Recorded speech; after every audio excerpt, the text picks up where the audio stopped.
welcome back to the Why Love the Podcast, and today we're reviewing something, a big something, something that wrapped up 42 years of story, Rise of the Skywalker.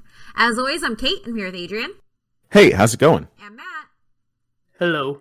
And if you listen to our Last Jedi review, then you're going to know this voice, Ritz. Hey, what's going on? Hey. It's been a while. Yeah, it's been 3 years as far as recording, anyways. Yeah. It's been a while. We did have you on for Black Panther, but we figured we had to bring you back. Oh, true that. Yeah. So excited for this. I think Ritz being on this makes me even more excited, actually. Okay, so the first thing we have to talk about is, what did you expect going into the movie? You want me to go first? Okay, so going into this movie, I didn't expect much.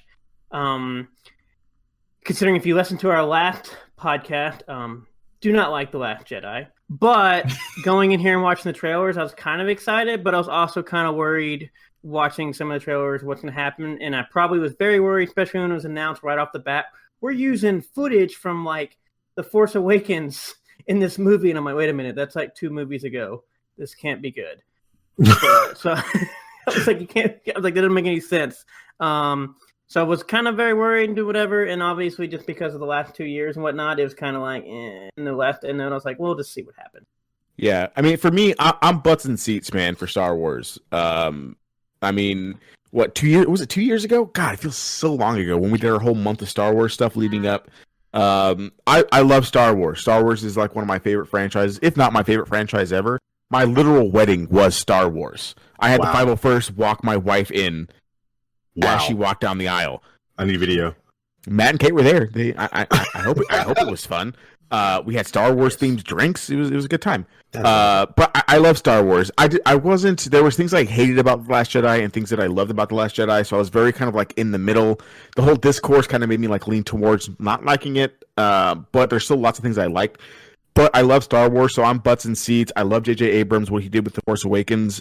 Force Awakens was my favorite movie. So I went into this movie having not watched any trailers. The only thing I really knew about it from Twitter is that, like, Palpatine was in it. Billy D. Williams was in it somehow, just because people don't hashtag stuff or whatever. Right. Yeah. So me going into it, I expected just being entertained. I really like The Force Awakens. I love what J.J. Abrams did. Wasn't super jazzed about what Rian Johnson did, but J.J. Abrams coming in to finish it, I was pretty excited, having not watched anything, just knowing that I'm putting my faith in JJ to finish the series in a way that makes me satisfied. So I really went in with hoping to be excited, and I put my heart rate monitor on during the movie, and I was like, let's do this. Let's see how excited I am for this. I went in with very not a low expectation, but just being excited to watch a Star Wars movie in theaters with Matt and Kate, with my wife, who, let me have a Star Wars wedding. Was also excited about the Star Wars wedding. We talked about it on the whole way home. Just excited. I was excited to be in the theater again, ready to watch a Star Wars primary movie. So I was excited for Solo. I enjoyed Solo, but it wasn't like the same kind of feelings that I had in the theater when the scroll hits for main Star Wars movie. So I was excited. I was just excited. I was hoping that it wasn't going to be bad. I didn't think it was going to be bad. I think I had a positive scope going into it, and I think that might have helped me be like, I enjoyed this. I had a good time. So for me, I was excited that when the first trailer hit during Celebration, I lost my shit. I was tearing up and I was excited, and it felt really good to be really excited for Star Wars again. Which I know sounds weird, but kind of how Matt mentioned and how Adrian mentioned, I didn't hate The Last Jedi. I just didn't like it. Two of my favorite characters are Finn and Poe. Because they were part of the actual trilogy, or the trio that we were supposed to get. And I felt a lot that there was a huge disservice done to them in The Last Jedi, which really bothered me. And so going into Rise of the Skywalker, I was hoping, because JJ brought these characters to the screen first and they were his characters, that he was going to find a way to really kind of give them the power that I felt that they were lacking in The Last Jedi. And then same with Rey. I really wanted her to shine and have it clearly be Rey's story.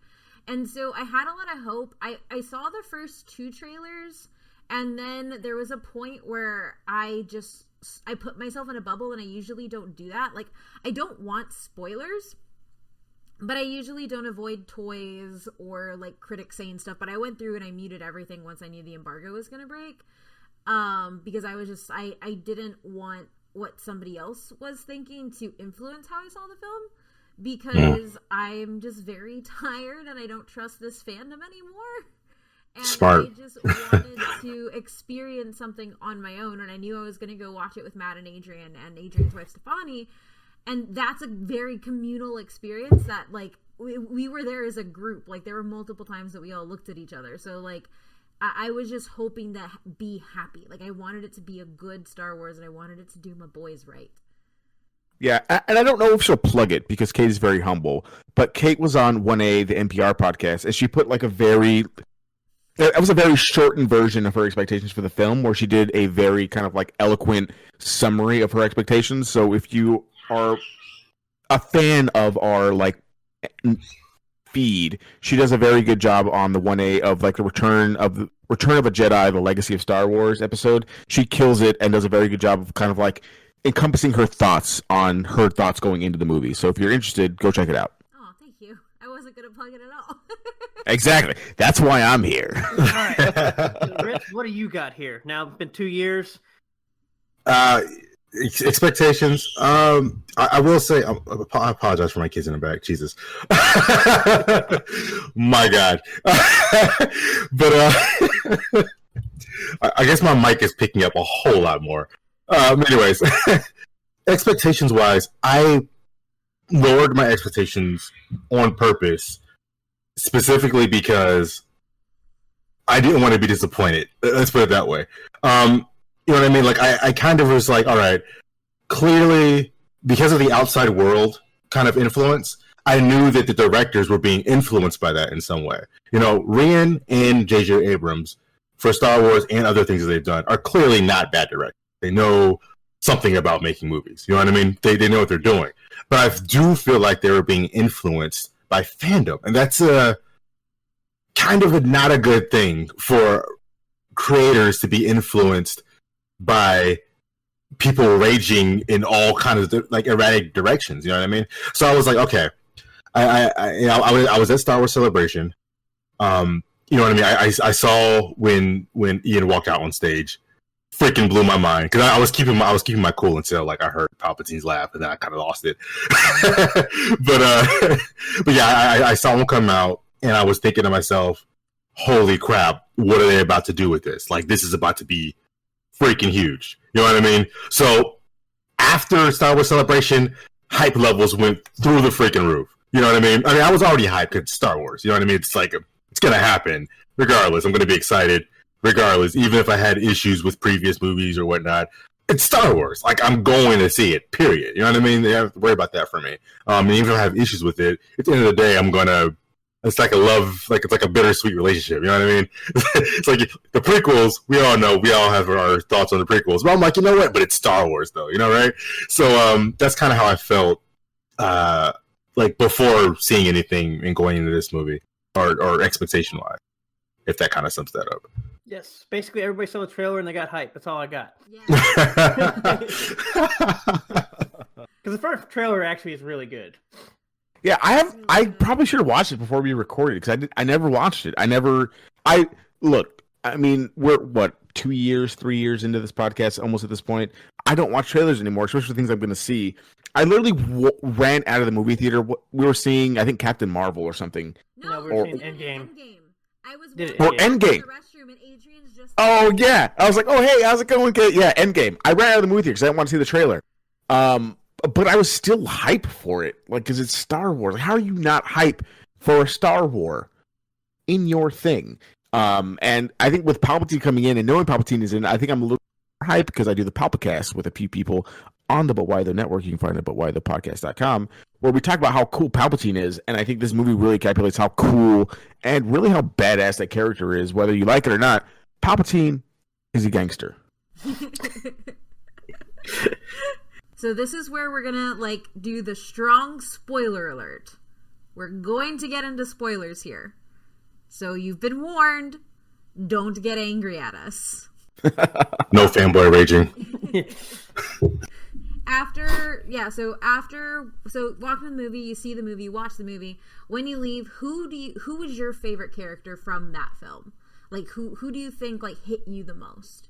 So, I guess from just the movie in general, or are we talking about the other thing? No, So I guess probably my favorite character from that probably be Rey. I mean, obviously I was happy because obviously you can clearly tell this is finally her movie. She actually gets screen time. She actually gets to be a lead. She actually gets to like do things other than just do random Skype calls. And so, to me, like I really enjoyed Rey in this movie. I mean, I enjoyed a lot of the characters in the movie, but overall, like this is Rey's movie, and I think she nailed it, and she got to do everything, and I liked what she did in the movie. So I will say on that Rey point, and specifically on the Skype calls point, is I liked that when they brought that in Rise of the Skywalker, because you still end up with those same moments where Kylo is where Rey is and Rey is where Kylo is, and they're doing that like thing. But it's always tense and actiony, and like it's well done. Like I didn't feel weird about it. Yeah, the cinematography in those scenes was fantastic. My favorite character was Poe. I mean, I don't think that's a shock. As a surprise to no one who follows Kate on Twitter or is a fan of this guest. And I loved Poe because of his sexy collarbones that would show when his shirt would flow in the wind. No, Bow, chicka, wow, wow. I really loved Poe because for me, one of the things I loved about The Last Jedi was the opening. I loved the opening scene of The Last Jedi because you're in it with Poe and you get to see him in his element. And then one of the things I didn't like, which I already mentioned, was just he turned into like just this antagonist, and any sort of connections he had with other characters were disposed of, and nothing was really like seen. In The Last Jedi. Yeah. Jump to Rise of the Skywalker, and right off the bat, you're thrown into this beautiful friendship with him and Poe. With him and Finn. You're thrown into this beautiful friendship with him and Rey, where they're just like bickering with each other because like they broke each other's toys, and like I guess BB-8 isn't a toy. She's an amazing little droid. But hey! If you watch Solo, you know that the Millennium Falcon is basically a droid too. Okay, that's fair. R.I.P. L3. But the most beautiful thing for me is that Poe is always sure of himself, and he was sure of himself in that entire movie until Leia was gone. And you have like this clear moment where he kind of understands that the strength he has like came from having her support, and he's just like, I don't know if I can do this, and that he can't do it alone. And he shares it with Finn, and then you jump to the end and he thinks all is lost, and like Oscar Isaac can act the hell out of things with just his face. It's so good, and you just see like this fear and this regret that like, oh my god, like I'm getting people killed again, like I don't know what I can do, and he feels like he's failed as a leader, and then all of a sudden people are there and it's great. But like, I don't know. It was Poe had a very emotional arc, and he was also hilarious, and he was like just courageous and confident, and it's everything that I wanted, or like it's everything I wanted from Poe and for Poe. He's a freaking general now. Hell yeah. Yeah. My favorite character is the other general, Finn. Finn's my dude, man. I've loved Finn since The Force Awakens. I think it's a very cool to have a defective Jedi, like even in The Last Jedi, like there are parts I don't like, but I like his arc of like, do I defect? Do I have to defect? His conversations with DJ, like when he finally learns that, oh wait, maybe the resistance isn't as clean cut as it's described to be. Like his arc is great, and I think he finally comes into his own in The Rise of the Skywalker, where he is basically leading essentially with Poe for the most part. Like they have this really cool like dichotomy that I just love so much, and he just loves so freaking hard in this movie. This dude watched Rey, probably one of the most powerful Jedi we've ever seen in Star Wars, go on this skip by herself, and he's like, hey, no, I need to go help her. Let me go with her. on this skiff, and somehow they make it. He just loves so hard, and he just deserves all the love and care and hugs in the world. And he's just some dude who got picked up as a kid, trained to be a stormtrooper, and he finally comes into his own, realizing like, hey, the Resistance is where I need to be, and it's just fantastic. I just love everything that Finn does in this movie, and I just want him to be happy for the rest of his life.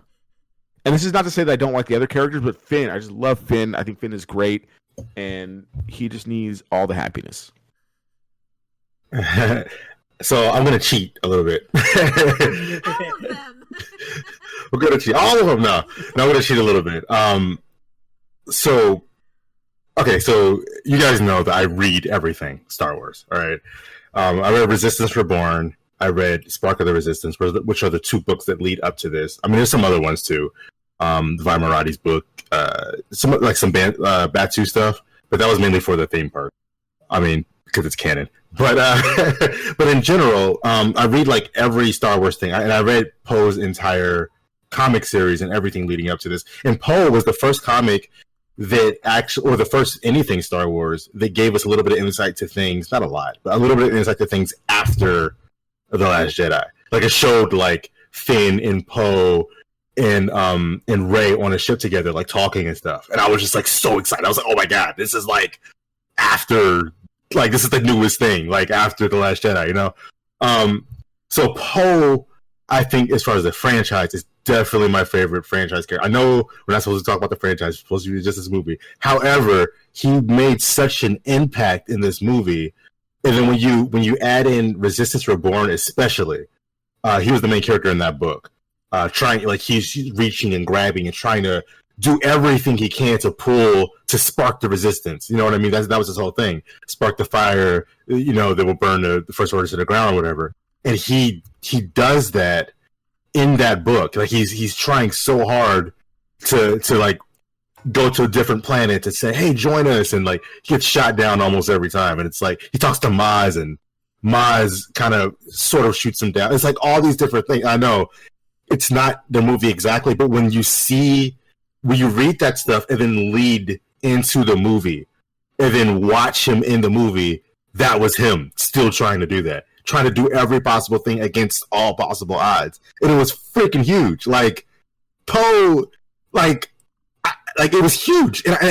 And unlike, I think Kate didn't like Poe's arc in The Last Jedi, I did like it because even though it wasn't Poe at his best, I felt like that was just part of his development, like a lowest point kind of thing. So, you know what I mean? Hold on. I didn't like it because of how he was written as an antagonist. I didn't mind that happening. I minded how it was written out. Like, that plot works, but I don't think it was executed well. Okay, I got you. I mean, I didn't feel. I mean, I know a lot of people did say, "Oh, Poe's he's the reason everything happened." I didn't think he's a misogynist, and that's basically what was written, and that was like the biggest part. Yeah, that. Well, I guess I didn't get it from that. I guess the internet was tripping. The fandom was tripping. But I thought that was a good, like, a learning. Like, I feel like it was learning. You know what I mean? Because he made mistakes in that movie, and then also like in his comic he makes mistakes. And Leia's, especially in the comic, I'm sorry to keep referring, but pull out a whole comic, damn it. And Leia's always admonishing him in his comic. You know what I mean? She's always like, "Poe, do that," but then she always trusts him at the same time. She's always like, "Okay, you just effed up, but you're our best guy, and I need you to do this." You know what I mean? And, you know. I don't want to undercut Poe, but I think this is why Finn is so great, because Finn is finally getting his due in the comics. We're finally getting Finn. Finn is getting his due in the comics now, and it's great. That's the saddest thing. Like, Finn has been the most underwritten and underused character across. Yes, dude, look at all of the stuff he does in the entire franchise. Like, this dude was raised from birth, indoctrinated from ever. I love Poe. Poe also had rebel heroes as his parents. First of all, like Finn had all this stuff to go against him. I get it. We all can't grow up with a force tree. It's fine. Yeah, we all can't grow up with a force tree, okay, right. And like be in the Navy, and learn how to fly from one of the best pilots in the rebels. And Finn still does that and becomes a general. And the fact that he was so stormtroopers. I don't think stormtroopers themselves, just talking about any random stormtrooper, are inherently just bad. Well, of course, they were raised like that. Was one of the beautiful things that Rise of Skywalker did was it showed us that. It showed that Finn wasn't the only defector. And exactly. The one of the things that I really like that they did, this is the first film where we actually get to see like a diverse crew on those ships. Dude, so diverse. Yeah, yeah. There was hella everybody. Just like human centric, because the Empire hated aliens, but like it was probably, for me, I think that this was one of the best looks into that, because it let you know that there is more than just what we've seen on the surface, which I think that we really lost in The Last Jedi, to my opinion. And The Force Awakens, we didn't see much of it either. But here, I feel like we got a nice little cutout window into everything with Jannah and Finn.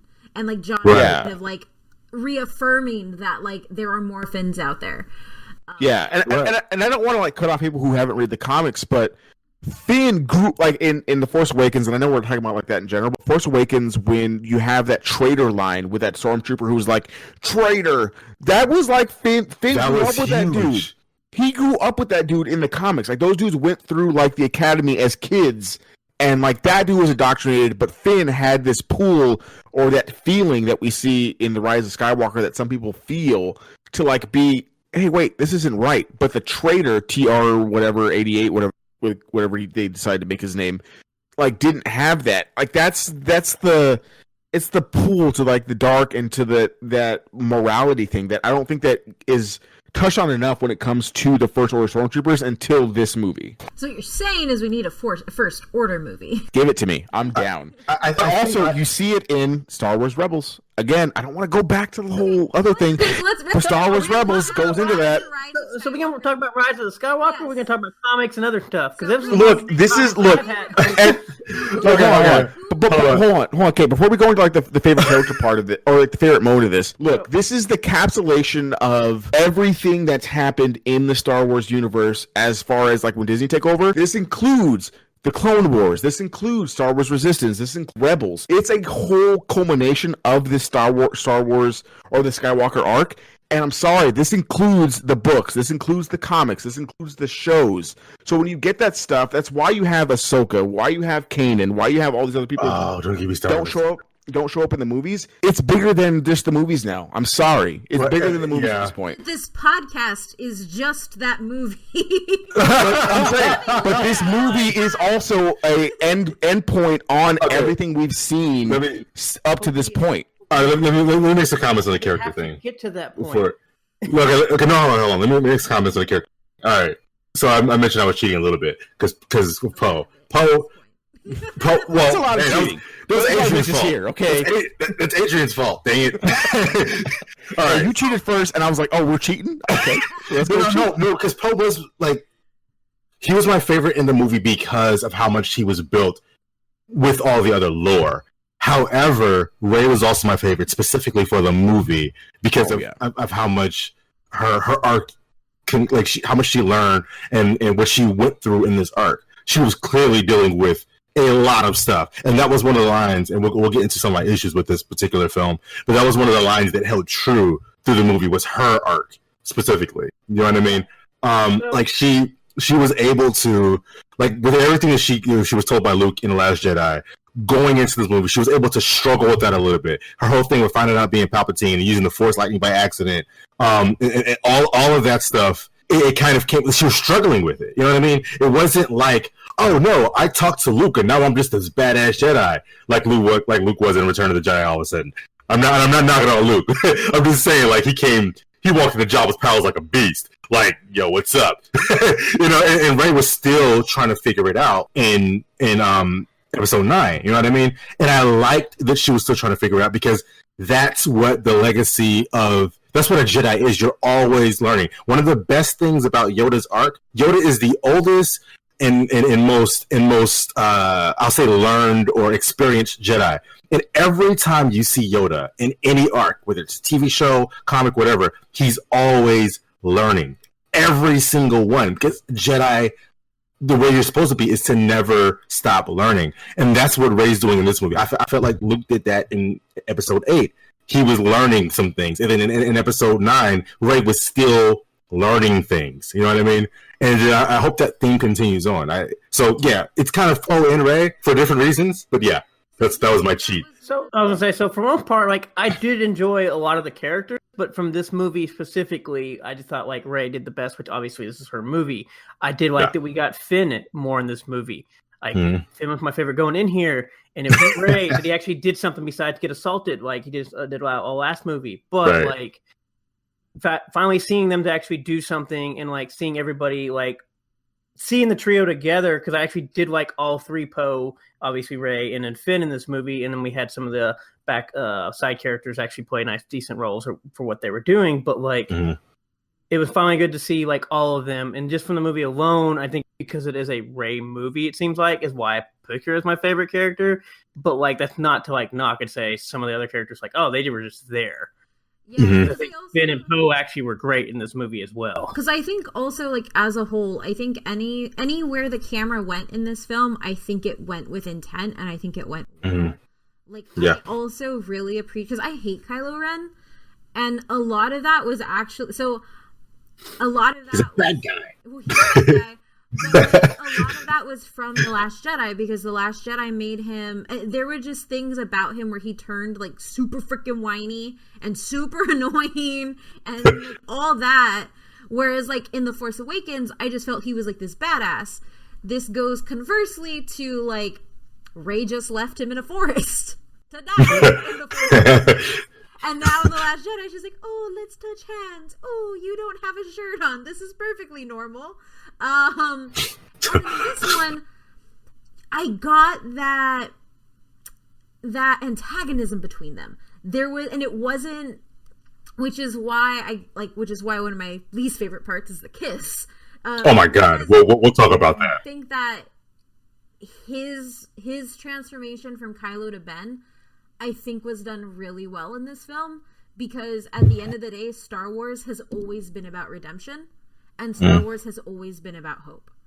And I would argue that he has more of a redemptive arc in this movie than Anakin has in Return of the Jedi. That's why Leia in Rogue One was so powerful.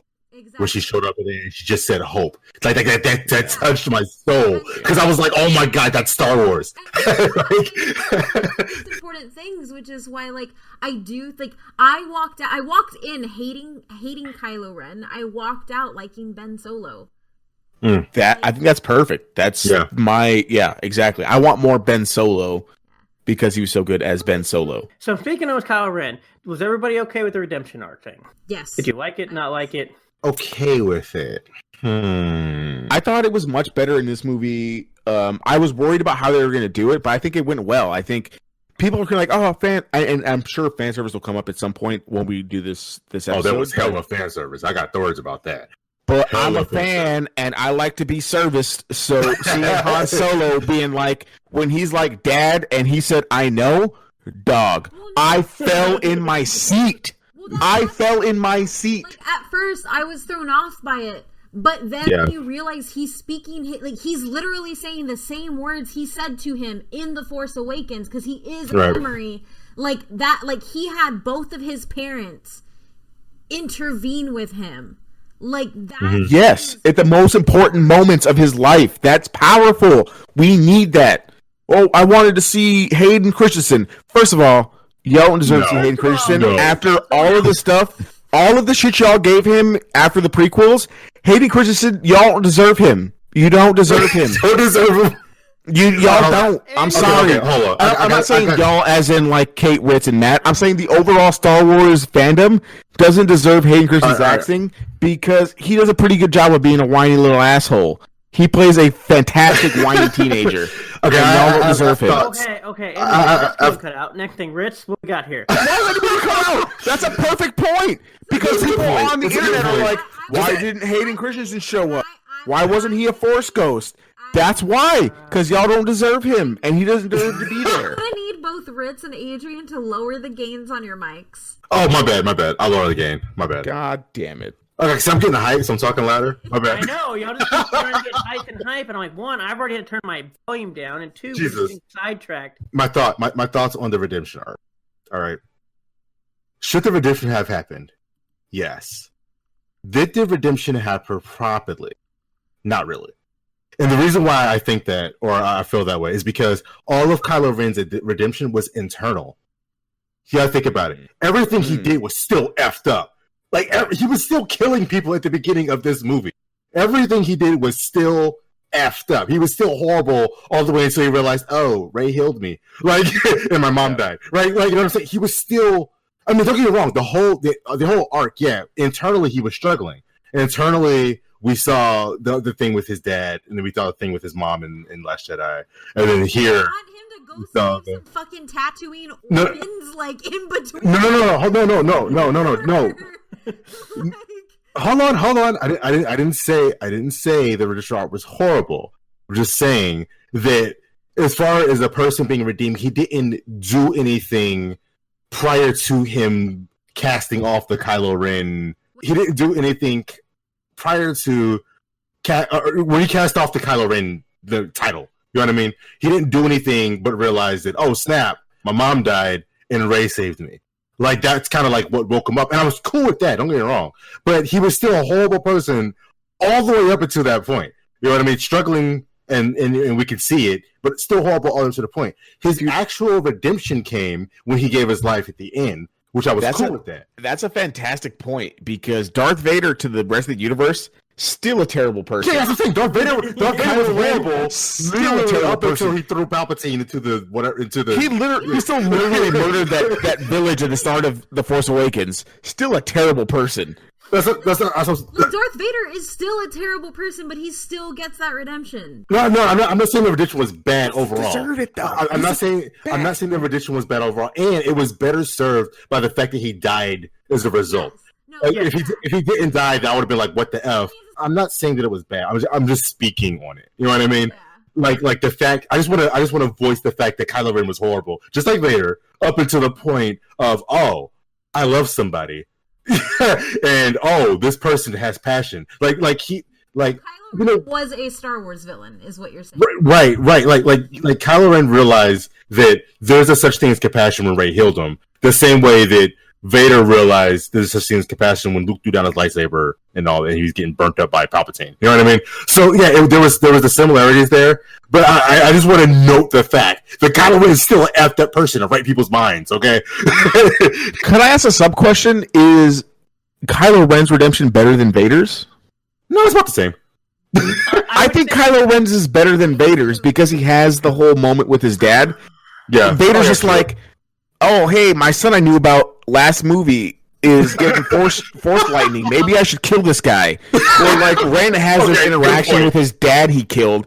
And Vader has, 30 years? Or not 30 years, but like 20 years of literally killing kids and killing people. And he's like, hey, maybe this is bad. Okay, hold on. Newer movies have nuance. Okay, that's. I'm gonna put it that way. If the originals were made today, Vader would have had more nuance. I don't think anybody would like that, to be honest. But you know what? Vader, and this is what you get, which makes Kylo. No, it's fine. It's fine. No, it's fine. It's fine. It's the same way. Okay, it's the same way. So you have to take the time that the movies are made with a grain of salt. It's the same way that the Obi-Wan and Vader fight was like two old guys holding sticks and looking at each other. You know what I mean? Until you see what an update version will look like when you watch SC38 on YouTube, and you see, this is how this fight would have went. I mean, but you get it, you know. No, I get it. For example, in Rise of Kylo Ren that just came out on Wednesday before the movie popped out, after Kylo did his whole thing with burning down the Force Temple, I'm not giving any spoilers. I'm just telling you where the comic takes place. This is not a spoiler on that comic. You can still go read it. But he has remorse, and he holds back a lot against his fellow Jedi. Like, he doesn't just like wow out and kill everybody. Like you know what I mean? Like Vader kills everybody. Right. Anakin immediately killed a bunch of kids. Kylo Ren was like, oh, hold on, I'm not really bad yet. He's a more compelling villain than Vader because he has that pull to the light that we don't really see with Anakin in the prequels up until he's like, hey, this dude's shocking my kid. Maybe I should throw this guy over this ledge. Right. But no, I mean, like to Kate's point, I think generally, yeah, Kylo's is better. I mean, it was executed better. You know what I mean? Like it is what it is. I just wanted to voice the fact that the dude was still bad all the way till that point. It was one of the things heading in this movie. I wasn't, because I do like the have clear bad guys, good guy thing, which I think we've lost part of thing, which even though I know it's complexity or whatever crap that people keep talking about today, but they really don't like that. But anyways, I think for the most part, wasn't sure if I was going to like it, but I did end up liking it only because like you could see it kind of foreshadowed a little bit as we talked about between you all mentioning of like you see other moments within the other movies, or at least movie, of like him doing like good stuff. But then like obviously we've mentioned like he did a lot of bad things. And then obviously with him dying, I think plays overall of like I was okay with it and didn't mind it as well. Right. Which I guess Star Wars thing. So if we're gonna talk about the redemption thing, do we want to bring up the kiss now then? Yeah. Since that pretty much thing. So I guess the main thing, since I'll probably, as I transition, the main problem with the whole redemption thing, which I was good with it until we have, as we pretty much probably all discussed and thought about, was the kiss. Are we for kiss or bad against kiss? This was the only piece of fan service that I hated. That's the only piece of fan service that I hated because me too. At the end of the day, I think like they killed Ben, so they pissed off all the Reylos on the internet. But then they gave them a kiss, so they pissed off all the anti-Reylos on the internet. And I was like, this is a stupid decision. And then just within the context of the movie, I never felt anything romantic between them. Thank you. Yes. It very much felt like literally two people who operated on the same wavelength and understood each other because they could get in each other's heads. Right. But not necessarily people who were romantically put together. And so for me, when that happened, one, it was jarring and I didn't like it. I thought it would have been nicer if they had done it Rogue One style where they just kind of like held each other. Like that would have been fine. And in Rogue One, they could have kissed. That would have been better. No, no, not better. I'm sorry. I take that back. Not better, but that would have been more appropriate than this. Yeah. I just feel like over this entire, well, actually these last two movies, there have just been a lot of forced romance that I don't think works. Like, you don't need it. You don't have to have people romantically involved. Thank you. Like, people can be intimate and still not be, like, romantic. Like, you can have an intimate connection with somebody without it being something that is romantic. You are hitting everything. I might have to talk because you got it. Yeah, I don't like it. It undercut everything for me. And I don't like it. I don't like it. It's the same reason I don't like I just don't like it. I didn't like it.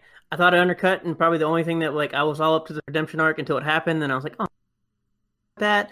I did think I didn't mind them hugging because I still never thought they like basically said they were never romantic thing. I never saw like a thing. It was a weird thing. I guess the only thing was she woke up and like because obviously he saved her and she was like full of adrenaline probably because I went through it, so I didn't mind any like sort of like I guess quote unquote affection or whatever thing towards each other because they just went through all that together. But I didn't want the kiss. That was just I just want a Star Wars movie without a cringy kiss at this point. Yeah. Like that was just no. That and our boy Finn just chased her around for 3 months. Which is also probably the more thing that made me upset. Which I'll speak on because Finn was my favorite character and my boy literally does so much in this movie just for Rey to kiss Kylo Ren. Oh, they're a forced dyad and blah, blah, blah, blah, blah. Okay, headcanon. Okay, I guess that makes sense. They're destined to be together, blah, blah, blah, blah, blah, blah. But my boy Finn does so much.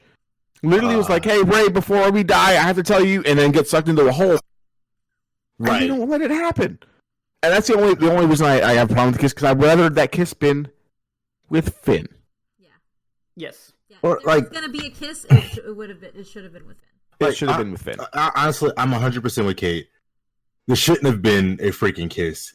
Period. Like, just like when they were embracing and everything, and I was like, oh, wow, powerful. Like, even when they were just hugging, and even when they were touching his face, I was like, that's powerful. And then the thought entered my mind, wait, are they about to kiss? And I was like, God, no. And then they did it, and I was like, no. So it was just so, like you said, jarring. Like, yeah, it's definitely super jarring. There was nothing romantic between them. Everything was intense, and I get it. They had a connection because of all the stuff they've been through, but it was not romantic at all. It was even more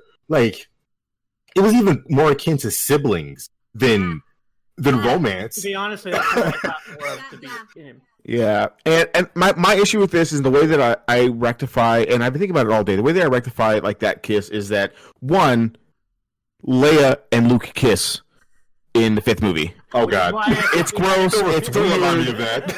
It's real weird. And 2, Luke or Anakin and Padme's relationship is terrible for literally 3 movies. And their relationship is much worse than Reylo. It's only terrible. 110% worse than Reylo. So, like, I'm like, that kiss is bad, but is it worse than when Anakin is like, when Padme's like, don't look at me like that, and he's don't look at me like what? Hold on. And then looks at her. It was portrayed badly. It was portrayed worse. I'm not gonna say the relationship was worse. It was portrayed worse because it was better in. Yeah, they're both really. Oh, no! At the end. No, yeah, Anakin. But I'm talking about before Anakin got all angry. Did you see the Clone Wars? Like those ending seasons, he real freaking controlling of her. Yeah, that's what I'm saying. Even in the series of the Clone Wars, he's real bad in that too. He's not Kylo Ren. That's what I'm saying, and he clearly. Yeah, you're right, because he's worse. But what abuse? But like he has continued abuse with somebody he is. Oh, no. He was effed up. Kylo Ren is like, or like he was essentially he did that mind rape thing, which was awful. Right. And that is why I think it's very bad to have those two together because of the literal bad things he did to her. But to Adrian's point, Anakin or Padme are worse because that's sustained over a very long time. A long time. One more note. I was like, isn't Anakin like 11 years old when Padme? Yeah, like, oh gosh. Okay, before we get off the relationship thing, the last positive point I want to make about the relationship thing is that, and not their relationship, but in general, was Pin or not Pin? Wow, I'm mixing their names. Well, up. I did want to ask Poe. Before you go to that one, can I ask about like since we brought it up a little bit? I did not like when we asked about like the Finn Rey thing. Are we okay with just kind of he spent like basically this whole trilogy and most of this movie doing everything for her, and then just kind of has a hug and we never find anything out, or like Finn is too good for Rey. I mean, we got that out, but outside of that, like obviously Rey kissed somebody else, they don't have their kiss, but even whether they had a kiss or not kiss, but like they don't even have like we don't know what Finn even ever was gonna say. They don't get the that is true. Even if they didn't kiss or anything, that is 100% true. They should have had a moment. Yeah. I mean, hell, and I will talk later on when you guys bring about the black people in this movie. But even Jenna and Finn have a moment, and they just met. Yeah. Like, you know what I mean? Finn and Rose have a moment at the very end when he's choosing to stay, which was which for me was a powerful scene because it was him actually getting to choose to do something for himself. Instead of having somebody come in and like take him out of his choice, which I still don't like. I still hate the ending of The Last Jedi, and I still don't like Rose. But that's true. Yeah, like the fact that like Finn had moments with every character. Yeah. But Rey, like when you put it like that, Matt, like that's definitely on one. Like I think this movie was near perfect, but I do have issues with it, and I do think that that's one of them. Because so that's the thing. Like I wish they would have kissed. I've always wanted Finn and Rey from the beginning, but it was one of those like I was okay if they didn't, but the fact that like we don't know what Finn says, they never have a moment. Apparently, the whole time Finn's like Rey's dead, Rey's not dead. I feel Rey. But we don't know, like, outside of, like, these Force sensitive, like, we don't know, like, why all of a sudden just Rey. To that point. We haven't talked about favorite parts yet. My dude felt Rey. He felt Rey. Why is my dude not a Jedi? Wait, hold on. Before we get to that. My last point on the relationship thing in general between characters in any way, romantic or the thing that I felt the most outside of any romance, because it made sense and it felt right, was the hug at the end between Poe, Finn, and Rey. That was it. That hug. And Finn's, the look on Finn's face, hugging all of them. That's why I said at the beginning, he loves so hard. Exactly. My wife and I, like just before Matt and Katie come, we'd watch that scene between, we'd watch Finn between the Last Jedi. But since the moment he woke up, where's Rey? And then when he hugged Rey, dude, I hug my female friends pretty regularly. I don't hug my female friends like that. When Finn is at the end of this movie is hugging those people, that's some. Yes, Adrian has never, in fact, hugged me like that. Yes, I have never hugged Kate like that ever in my life, Matt. But that's some like that either. So I don't know what to say about you. I mean, you're not a hugger. Do you want me to hug you like that, No, Matt? We can do that next time. Hey, Matt, when I meet you in person, which will happen inevitably, I'm gonna hug you. Next time we see you, Matt, you in your Jedi robe that you're wearing right now at the time of this recording, I'm gonna hug you like that. Finn is just like this just love bug who just hugs people with this just love that no one can match. Right. Yeah, I agree.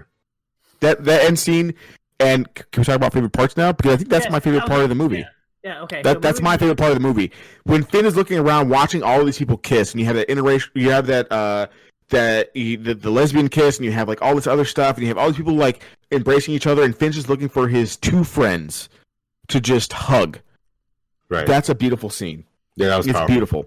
Which is why it would have been more powerful if there wasn't any romance in here, because then it would have been like the power of friendship and family, and that is it. Yeah. Thank you. Thank you. 100% on the head. Yeah, let's just keep that comment in. That's perfect.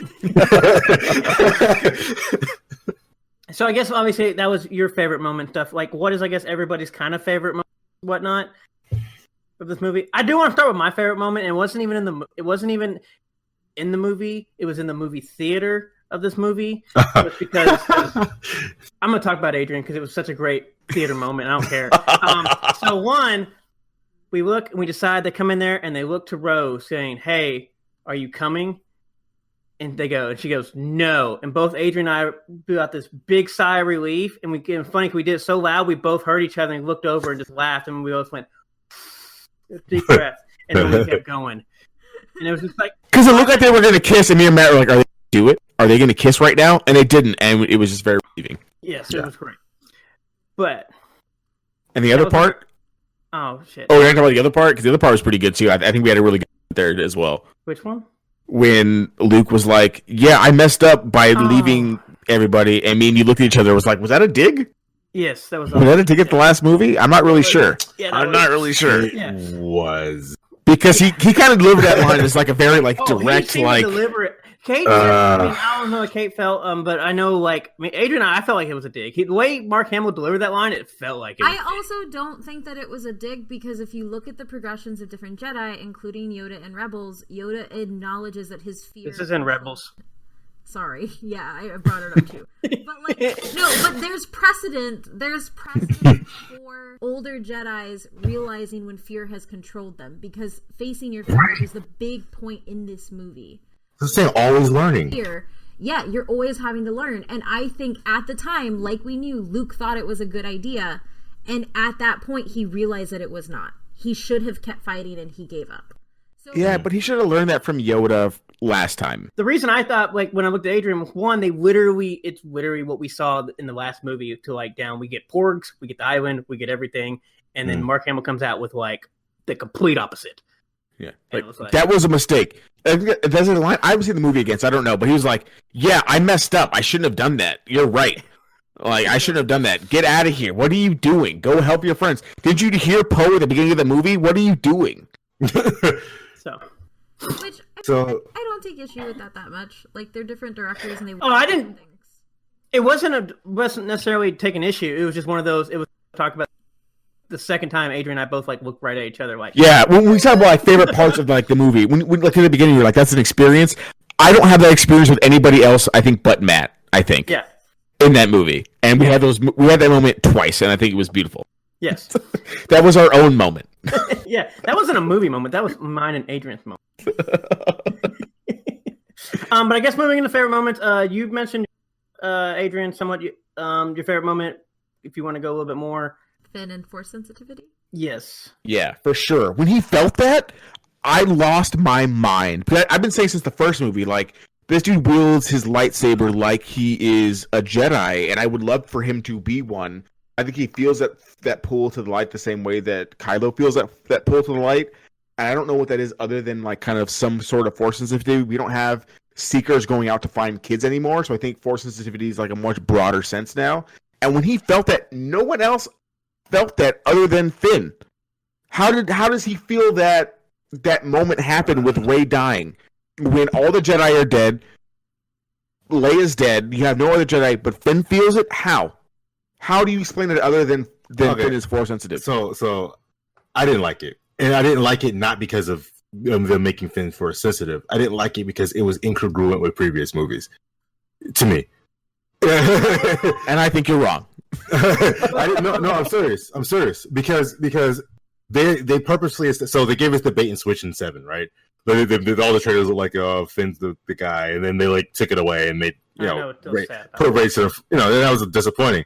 But after they did that, it was like, okay, they were like trying to lay the groundwork that no, Finn's not. Even when Han said that's not the way the Force works and all that, and he was being silly, like not to me, nothing about Finn led to force sensitivity until this movie when they threw those lines in there. I see you, Adrian.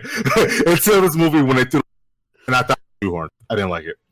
And it was only because of previous movies. I would have liked it better if it felt more natural from previous films. Yeah. No, and also, hold on. I'll make this point. There's a difference between being force sensitive and being used by the Force. Okay? So I think that it was clearly used by the Force in previous films, but I do think that there has always been a piece of Force sensitivity to him, and it's not. And obviously, like, he was trained with weapons, so he knows how to wield a lightsaber. But at the end of the day, one of the reasons why he continually pushes towards Rey and why he has hope that Rey is not gone is because he feels that, because he's connected to it. But because he's a freaking defected stormtrooper, we don't have that part of the story. He was found by the First Order. He wasn't found by a Seeker. And that's the problem. Like, at the end of the day, especially with the way that this movie finishes out that story, they knew that Rey was a Palpatine, so they knew to gravitate towards Rey, so Rey got everything. But I think if you take a different situation, Finn also gets that focus.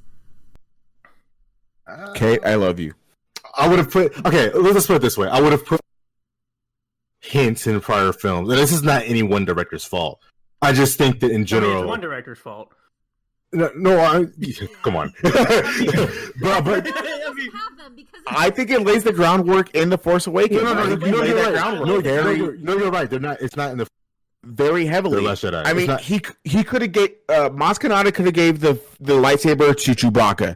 Could have gave the lightsaber to Han Solo, but she gave it to Finn, understanding that connection in the Force. And Han Solo, Chewbacca goes one-on-one with Kylo Ren. None of them last as long as Finn does. No, I can see the argument. I mean, I can see it. You know what I mean? And doesn't understand how the controls on a TIE fighter works, being a sedentary guy on Starkiller Base, being on his first mission, and is able to like feel that connection with Rey, being able to destroy TIE fighters fighting them on Jakku. How do you explain that other than some kind of force sensitivity? Okay, so the force using you, right? So okay, the way I feel about it, anyways. And give me one example of someone using the Force but not being force sensitive the way that Finn is being used in the Force. I don't know about using the Force, but being connected to Rey via the Force because of how powerful Rey is in the Force itself and his connection to her when he finds her on Jakku. You know what I mean? Give me one example. No, I don't have any examples. I'm just saying I don't think him using the Force. I think that's him being connected to Rey through the Force. You know what I mean? I don't think it's him being, you know. But Kate. But before you say that, Kate, I will say Kate's argument is the one that's winning me over the most about him. You know, if he was put in a different situation, I can see that. Maybe he's force sensitive and he just doesn't have the argument I made. No, I guess Kate said it better. I'm sorry. I said there's no secret. You both said it. I literally said that. I literally said that. You both said it. You both said it. Kate's just more eloquent than I am. It's not my fault. Kate's basically a fucking doctor. It's not my fault, all right? Okay, y'all both right. Fine.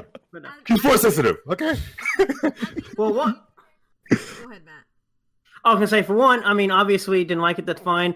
I said I think at the end of the day, we had like Kate, probably you were about to say, of like there is a disconnect because I do feel like the groundwork was laid in The Force Awakens, but we get nothing of that in the second movie, and so to come back to it in the third movie, it is kind of like, well, is it there? Is it not there? What do we got going on? And especially the disconnects from the second movie. Yeah, which then also I guess goes to, since we were talking about Rey being overpowered, are we okay with in the Force sensitive stuff? Are we okay with the Force, these Force moves we got in this movie? I am. Hell yeah. I was like, I loved it. I thought it was great. I didn't mind. Like, you want OP character? However, and I'm being a little bit of a fanboy here with Palpatine. I liked what he did. I would have liked if it was explained a little bit better, because Sith sorcery is a thing, and the Sith use Sith sorcery, and that would have been cool if they would have explained Palpatine's life force drawing as a Sith sorcery type of move. But that's just me. It was cool regardless. I don't know how Palpatine looked. Palpatine looked intimidating hell yeah. as hell. Like, so for me, my favorite parts, because Matt, that is exactly what I was going to say. Like, at the end of the day, like on the Finn stuff, I like it's disconnected from the second movie, but I like that it's disconnected from the second movie because the second movie sidelined him, in my opinion, so far as like power, agency, and all of that. So I guess that's why I kind of overlook that, but there is definitely a disconnect. So Ritz, I agree with you. There's a disconnect there, but I think it works with TFA. But my favorite part, they're kind of really tied because it's when I felt the most emotional, like emotionally invested in my characters, and it was when the first one, which already says, when Poe, who is working up to essentially feel like he's not alone. Like, Poe very clearly is the cynic. Poe very clearly took the fact that nobody came after Crate to mean that he wasn't alone, and then Zori tells him, no, they win by making you feel that you're not alone. And so he bets on that. He bets on that he isn't alone, and then he's in the middle of it, and he loses his friends. And you can see this moment where he breaks. Yeah. And then Lando comes in and he's not alone, and it's great. And so that for me is like one of my favorite moments, because it was one of those hopeful things. And then the other moment for me was when Palpatine tells Rey it's in our blood, and she makes the choice to not choose that. Because I think a lot of the times, and we hear it all the time, and I've gone through like my own family stuff of like finally being able to push back against them and be like, yo, I'm not coming. But like, there is a very important piece to pushing back against what somebody says that you are, especially when they assert dominance over you because of a familial relationship. And so when she doesn't just come to the Force. She actively chooses the light side. She actively chooses to embody the Jedi.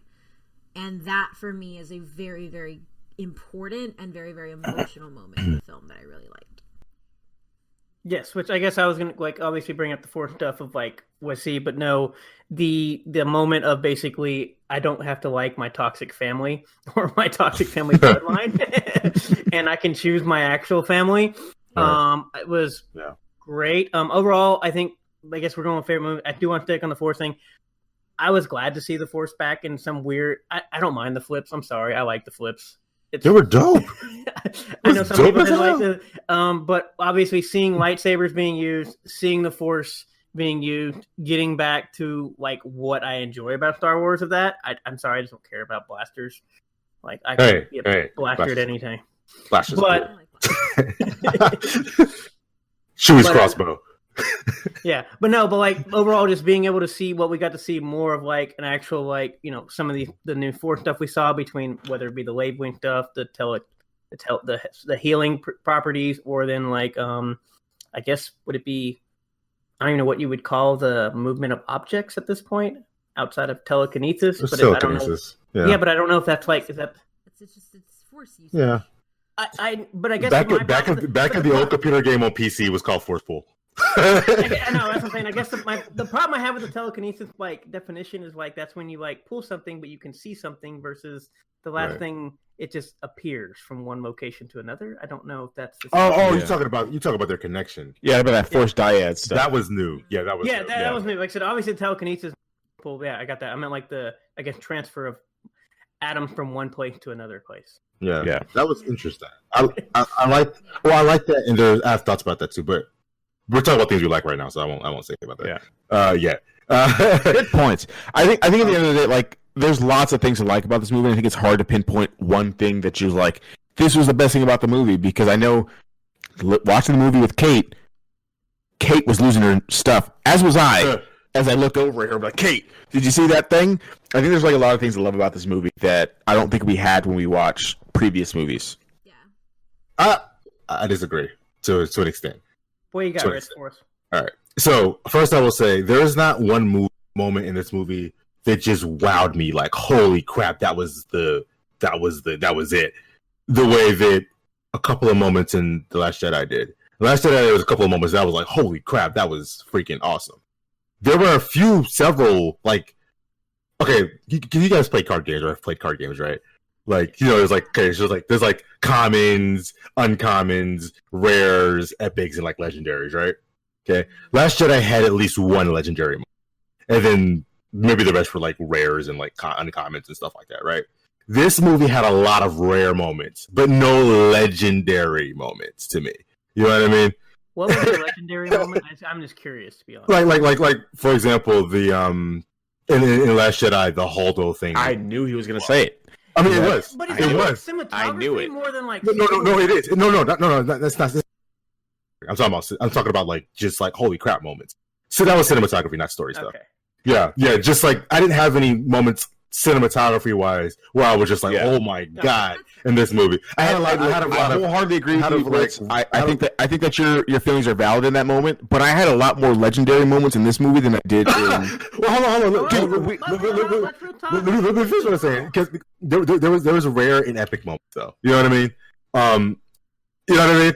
Like epic is the one right before legendary, because there was nothing that hit the Holdo maneuver. All right, because that was just that blew my mind when I saw it. However, there were a lot of moments that were story-wise, emotionally hard-hitting. Kylo at the point of Leia passing. What's her name? The twin sons and her proclaiming herself as a Skywalker. The hug between Finn and stuff. Luke lifting the thing, which are all very fan servicey too. With the thing, it was very fan servicey, but it was still good. No, that's what I'm saying. No, that's what I'm saying. It's still good. I'm just sick of hearing fan service. People who played game for fucking 7 months are now pissed because we had fan service hug. No. But that's saying it's still good. Seeing it happen, see Luke raise the X-wing, I was smiling and nodding. Yeah, I guess for everybody uses it, and even kind of your tone when you use it, it undercuts it. You're saying, okay, I got you. The only fan service. The only bad. There's only two bad fan service movies, I think, or moments, I think, in this movie. That was the kiss. We already talked about that. Yeah. And then the other one was Luke showing up, and not that he showed up, but just that he showed up and completely refuted everything he said in the last movie. And I can hit more on that when we talk more about, I guess, what we didn't like. Yeah. But yeah, and it wasn't. I know you weren't using it that way, or right. I got that from you saying that was your favorite, but I because of how that word is used when you're I loved these things, but they were fan service. I was wait, I thought you said you love these things, because that makes it. Oh, my bad. Okay, I like them. Okay, forget it. I'll just say I like them. There was nothing that just was crazy out of this world for me, legendary. But I would have to say my favorite moment was the lightsaber fight between her and Kylo on the ship, and specifically at the climax when Leia passed. Not that I like Leia passing, freaking hurt my soul. But when she passed, and then she gets Rey gets him. I like that moment because that moment it told me several things. One, as skilled as Rey is, she has never been formally trained, and Kylo has been extensively formally trained, and there was no way that she should be able to beat him in a regular lightsaber match. Period. You know what I mean? And it showed that because he was beating her throughout the fight. So I like that she didn't just come up with some random out of nowhere maneuver to beat him. I liked that it was like an emotional moment that got him, and then she was able to get him. And then when she got him, she felt Leia, he felt Leia, and then she immediately realized, holy crap, I'm going down the wrong path when I did this, and then she heals him. You know what I mean? Yeah. That whole part to me was very well done. Yeah. Like, I thought that encapsulated the Jedi, his redemption, not that he did anything good before that, but redemption is, as far as realizing, his internal redemption. And then Leia's passing. I do think the cinematography could have been done better with Leia. I get it. Carrie Fisher had already passed. Rest in peace. But I think because I've seen the scenes from The Force Awakens and The Last Jedi where she's like holding her chest when he's hurt, I feel like more cuts back and forth before she passed during that fight would have made that moment even more powerful as far as cinematography. Yeah, but other than that, it was still powerful. I love that moment the most. So I guess going into that one, obviously Leia passing, and we do hit a little bit of Leia. Not only does Carrie Fisher is gone, but also Leia ends up dying in the movie. But how did we feel about, I guess, the CGI thing? I'm with Rich in this of like, it just felt weird because it just didn't seem like it was Carrie Fisher being Leia in the movie. It wasn't CGI. It was past moments from previous movies, which is why all of her comments were very vague. Like I said, that's the thing. Like they're past moments from previous movies that were put in with CGI. Because that's what they had to do. Yeah. But no, like it unsettled me a bit. Because I was perfectly fine with them doing the young Leia versus Luke. Like I was perfectly fine in that moment. That felt real and cool, and that was good. But everything with her, it just felt cold. Yeah, it did. And I know that they were backed into a corner and they did the best with what they could do with what they had. But I think Carrie Fisher, both in The Last Jedi and in The Force Awakens, she's very emotive. And she's very emotive to whoever she's interacting with. And so when you lose that two-way interaction, it feels like somebody's just playing like they're on a soundboard and playing a clip. It did feel very much like that. It hurts me because it's her last movie essentially, but it's not the last movie she acted. And I know it's all they had, and I know that the main goal of this movie was supposed to be the Leia movie between her and Ben, and we were supposed to get more of those moments of redemption, and we didn't get them. But I mean, yeah, it is what it is. Like I don't know how to make it better because it's all they could do. Right? Yeah. I had to give it a pass specifically because she was. Yeah, I think I give it a pass, but I also think you got to give it like she was already being trained by Luke, and she knows how that thing kind of more or less works because Luke just did it in the previous movie. No, I don't have a problem with that at all. I actually not her death. I was talking about just like her acting. Like I don't know. If her acting because it felt off because you could tell it wasn't. Yeah. Her. Well, yeah, you feel like they cut stuff out because they didn't like lead up to it. Yeah, I can see that, but you got to do what you got to do, right? Like I had no problem. The death I didn't bother. Yeah, I mean, good because she went out the exact same way her brother went out. Yeah, but I think, did we talk about this last time? I think she should have been the one doing the holdover anyway, so I think she just should have died in the last movie personally. Yeah. She should have been the one on the ship personally, so that would have been more powerful. Yeah. That would have been, I think it's a real weird thing to have her on there anyway. That would have been more powerful. Yeah. That would have been phenomenal. Oh, that would have been a very Leia moment. I probably would have cried. Yeah. So I guess going from there, we have obviously. Do we want to get in? I guess now into what we did not like, because obviously we have stuff we did like, and I'm sure there's some stuff that we did not like. So I don't know who would like to go first on, I guess, some brief of what you did not like. Obviously, we all did not like the kiss. Yeah. So we'll just exclude that. Man, one. F that never kiss. happened. Never happened. Yeah, I mean, I'll go first just because I think I liked, and I've been thinking about this all day, right? Like, since we watched the movie till Friday now when we're this episode, I think I liked everything but the kiss. I think I can retroactively understand like why other things happened, except for really the kiss. But even then, I can be like, well, Anakin and Padme were worse, so I guess I can be okay with it. But that's like a very like a reaching thing to be okay with that kiss, because I did not like the kiss when it happened, but I was like, okay, they're a dyad, blah blah blah blah blah blah blah. Okay, whatever. Star Wars is just crappy relationships. Other than Basically, yeah. The only thing that really matters is Obi-Wan Kenobi and Homegirl on Mandalorian. Relationship that matters. That's just in my a team. opinion. Yeah, my Satine and Obi-Wan for life. So I had basically, I guess, obviously the two things I did, because obviously we talked about the thing was, one, I wish we actually saw Anakin, especially in the last part when we have, like, I'm going to be a Skywalker, but Anakin, some reason, we left out half the other Skywalkers, apparently. There was only two of them somehow, which I was confused about. I was like, but then also, obviously this movie, the first, like, 30, 40 minutes of this movie could literally have been the second movie. And it kind of just like bugged me a little bit, because you can definitely tell, like, this just seems like 2.5, the second movie, or 1.7 or 1.5, like half of a sequel. Like I told Adrian, like when right after we got movies, I was like, by 3/4 this movie, I was just kind of like, I'm just gonna act like this movie is a direct sequel to The Force Awakens, because it helped me flow and everything flow a lot better to me in the movie, because there is some stuff you can tell it's very disjointed, and there is a lot of like bouncing back and forth of like, what what happened? Obviously, because we have, I think even I said in the movie theater, which I think Adrian heard, like I'm gonna be like, Leia, she never gives up, and I'm like, she literally gave up in the last movie. What are we talking about here? And I was like, what? And so like the disjointedness, and obviously I think because it's disjointed and it has a thing, it probably could have been a little longer, because it looks like we try to jam pack, like, I'm gonna try to make 2 and 3 into 3 instead of just 3.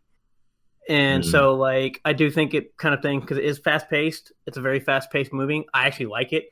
It went from a tractor movie, car chase to space chase, I guess, to this movie. So I don't mind the fast pacing, but it is a lot of like, it's going very fast, and it looks like there's a lot thrown in there, and it does lead to weird disjointedness of things. I think this film should have been 3 hours. Oh, yes. Jesus. In game. I mean, I've been fine with it.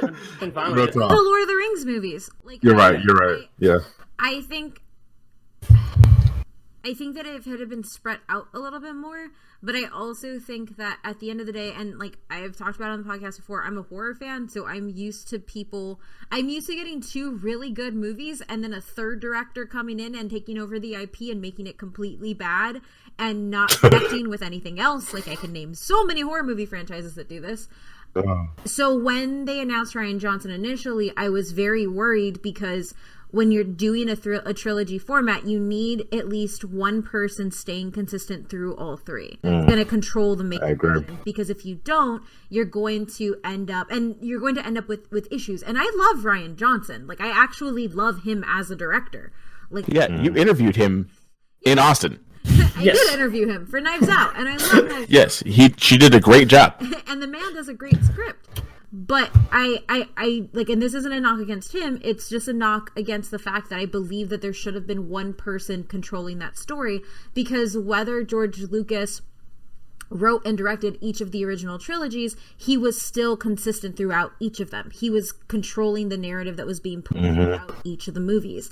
And absolutely. When you lose that, you lose the connectedness. But I think that if I watch The Force Awakens and then I watch Rise of the Skywalker, I get a good pair. I get a good sequel to a first thing.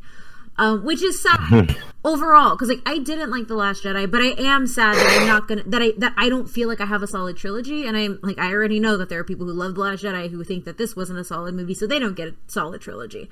I think either way that decision was hard, but I've already talked about the things I didn't like, which was the kiss, the Leia moments, and then I just overall it doesn't feel like the end. Endgame felt like the end. I walked out of there and I knew it was the end. I knew people's contracts were over. The contracts were over. Wow, I didn't care about them dying. The contracts are up. My man Sam getting the shit. That was the thing, though. I had been on a journey with these characters for 11 years, and they were gone. And they were very hard gone. I wasn't going to see them again. And that was something that I think hit me in a very deeply, like, this is the end of an era type way than the sequel trilogy ending did. And I think that that's just because we live in a time where we have so much Star Wars, which is good, and I'm not complaining about it. But now I'm just like, when am I going to get my Janna series? Like, I want a Janna series so bad, and I know that they'll probably do it because that's what we're doing now. So I think the fact that we have this proliferation of content around it, I didn't get that same impact that I got in Endgame, which makes me a little sad. I loved Rise of the Skywalker. I think it is a phenomenal movie. But I didn't have that emotional weight of ending something that Endgame did. Yeah, I think you're right. And I don't want to like... Yeah, I think you're right. Because though... It's kind of weird, right? Because I was... Before we went to go watch this movie, I was trying to do like my end of the year thing for Why Though the Pod, but Why Though, like our end of the year articles that we have coming out pretty soon. And I was like, am I gonna like this movie more than like Endgame? Because I loved Endgame. I cried during Endgame. I had this just high moment, and I don't know if I really had like the highest of high moments that I had in Endgame. But I think it really just comes from us watching the movies since 11 years compared to like these movies came out in the 70s, then we had like the 2000s, then we have now. So I don't know if it's as impactful as, say, Endgame is, but I definitely see what you're seeing, Kate. And I was struggling with those things as I was watching the movie. So I think you're not alone in that respect. Yeah, I feel the same way as far as that. The impact definitely wasn't as hard as Endgame, and I think the Avengers had consistently good movies. I mean, they had some like lower, obviously, but overall, they were consistently well-built characters. The characters, whether the movies were good or bad, most of them were good, but the characters were pretty consistent throughout the films, and we felt them. You know what I mean? Here, my biggest issue with this movie is not really this movie by itself. It's like what Kate said. It's the disjointedness. It's I do feel like, and I know you guys don't fully agree with this, but I do feel like they were in a way unwriting things from The Last Jedi. Because, and I think they were responding to fans. And I don't like that some things felt like they're responding to fans. It wasn't always so blatant, but some things I was kind of like, okay, they did that because. So I don't want to put you on the spot. Can you give us some examples of that? Yeah. Like for example, the part of the Luke moment that I didn't like was the fact. Yeah. So going back, I mentioned earlier, back to that Luke moment. The part of the Luke moment that I didn't like was that he was. It does make sense in context, but if you step out of it and look at the movies, it's like it was a direct shot at the last movie. Like, you know what I mean? Now, in context, it still does make sense in the movie too. It's like, no, I realized what I did was wrong, and blah blah blah. And you know, Yoda talked to me last film. He didn't say Yoda talked to him, but you know, Yoda talked to him, and, and it was like, imagine he would have said that, Phil. Yeah, but I was chilling in the Force with Yoda, and I realized some things. No, no, but yeah, it felt like a direct shot at the last movie. And I remember I mentioned the fan service thing. That thing, as far as I know what Kate was saying about fan service, that part of it felt fan servicey because he was like giving a nod to all the people who were pissed about how Luke acted in that movie, in the last movie. So there was the disjointed. There was the it's not really retconning, but I guess to some extent ignoring of things in the last movie. The other big ignoring thing that I didn't like was the Rey Kylo bond, and it wasn't that they had a bond. The bond itself was fine. It was the reasoning behind the bond that didn't make any sense. Because in the last movie they said, "Oh, it was because of Snoke," and maybe it wasn't Snoke. Who knows? Maybe it was actually Palpatine, or maybe they had this bond all along. So in the previous movie they said it was Snoke, and I get it. Palpatine was basically puppeteering Snoke, right? And you can say maybe that it was Palpy now making the connection between the two. But there's several moments in this movie where Rey and Kylo are talking as if as if Palpy can't hear him. You know what I'm saying? Or Palpy doesn't know. And like Kylo's kind of like on the side saying, "Rey, we're gonna go to what's that place called? What's the name of that planet? The outer rim planet? Ecto or something. Exo something. Exogorth? No, we won't see the movie once. Sorry. No, okay, but anyway, either way, when they mentioned that, when they had conversations with one another, it was as if Palpatine couldn't hear them. But then Palpatine also could talk to Kylo Ren whenever he wanted. That felt just a little off, specifically because Palpatine clearly had like a distanced view of universal things, but then there were moments where it seemed like he just couldn't hear him or conveniently couldn't hear him. That's what it felt like to me, anyways. So the Spawn to me fell off. So whether it was Palpatine doing, if it was Palpatine doing it, it's still off to me. If it wasn't him doing it, then what's connecting them if they're not siblings or had some kind of other history with one another? Because that bond is so strong that it feels like they should have had some other connection somehow that made it that strong. So that was a big throw. Yeah, I mean what they did with it. I just didn't like. I don't want to sound like well, actually, or like discrediting anything. No. I mean, if there's an explanation, let me know. I think the explanation for this because I had this thing too. And every year I go back and even for Solo, I did this. I go back and rewatch the movies every single year. And the biggest point for me of contention was when in The Return of the Jedi, when Vader feels Luke on that Imperial carrier, right, and Palpatine doesn't know that Luke is there. He was like, well, are your feelings conflicted? Like, are you noticing something that I'm not noticing? I think that there are connections that Palpatine doesn't understand because he doesn't have that one-to-one connection that he has, and further than that, they have that dyad connection that we've never really experienced before. Okay. Like, so let's force dyad that we don't know about. What is that? Know what that is? What is that? That's the thing we don't know about. That's what bothers me. So what could be though too is like, so at least my read on it when he explained it was that they were both two very important points in the Force, one from light, one from dark, because of their blood, and so that connected them to the Force, like, because we know lineage is everything in Star Wars, it connected them in these two ways. So what I think, like, to Adrian's point, I think because specifically the line that she says, I did want to take your hand, I wanted to take Ben's hand. I think that it's because they're navigating two sides of the Force. Like, when they're together, they're linking through the Force that Rey has, and then when Palp is in Kylo's head, he's linking through that dark side piece that Kylo has, because Palpatine doesn't contact Rey in that way. Yeah, that's a fantastic point, Kate. That's true. Fantastic. I just want to say this part. I like that you guys are providing good explanations of why it works. But the movie I still don't. Exactly. I think the movies do. I think, again, when we look at it as a cap off, when the line literally Palpatine says is like, maybe your feelings betrayed you. Like, I didn't know that. Not like in so many words, but Palpatine is literally like, wait, how do you know that Luke is here? How did you know that Luke was here, but I didn't know Luke was here? What's going on? But we're still side arrogance. Like I think it's dark side arrogance. I think that's exactly what it is. I can see that. But at the same time, the thing that's disjointing me the most is that it clearly wasn't intended to be that, and then they wrote it in and then didn't write it in clearly. You guys explained it better than the movie just explained it. You know what I mean? Bring in what we want to bring into, which means we're all different experience, right? For sure. I'm sure over time, the same way as the prequels, because the prequels were.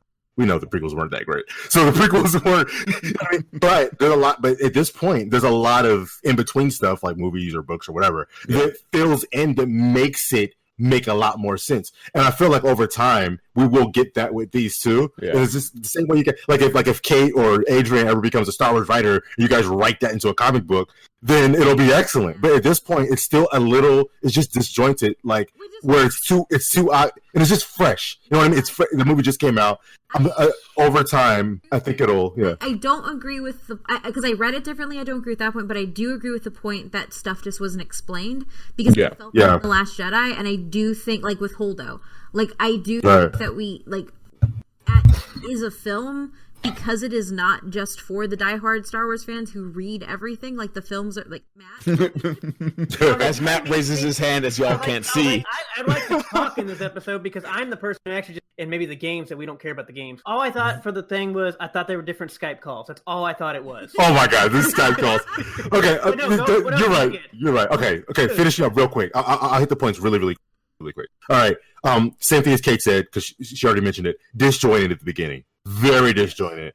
They fit a whole things that should have been like again because the directors switched off back and forth. it's clear that it wasn't planned. I don't like that it's clear that it wasn't planned, because this movie would have been better if all the things that happened in this movie had been built up from the previous movies. You know what I mean? Even in The Force Awakens, while there's some connections from Force Awakens to this movie, it's clear that Abrams didn't see things that he's doing in this movie back in that movie because he didn't think he was going to be there. You know what I mean? So it's just because lack of planning made this parts of this movie feel sloppy. You know what I mean? I totally agree. That's why you keep giving Kate credit. When I said the first 30 minutes of this movie, we felt like just a second. No. I agree. No, I just gave Kate. I guess she elaborated on it more. That's why. Yeah. But I'm giving Kate credit. I know. We're back to We Don't Matter again. And Matt gave me credit too. Ago. But no, yeah, it felt disjointed at that point. There was, again, because I write, there are certain writing things that I think that you should do in a movie that they just didn't connect well. The Force, the fleet, that's not really a fleet, but just a bunch of people showing up at the end. I liked when they showed up. It was epic, but it took me out because it was unbelievable, because they didn't put the necessary elements earlier in the movie for them to have that size of a force at the end.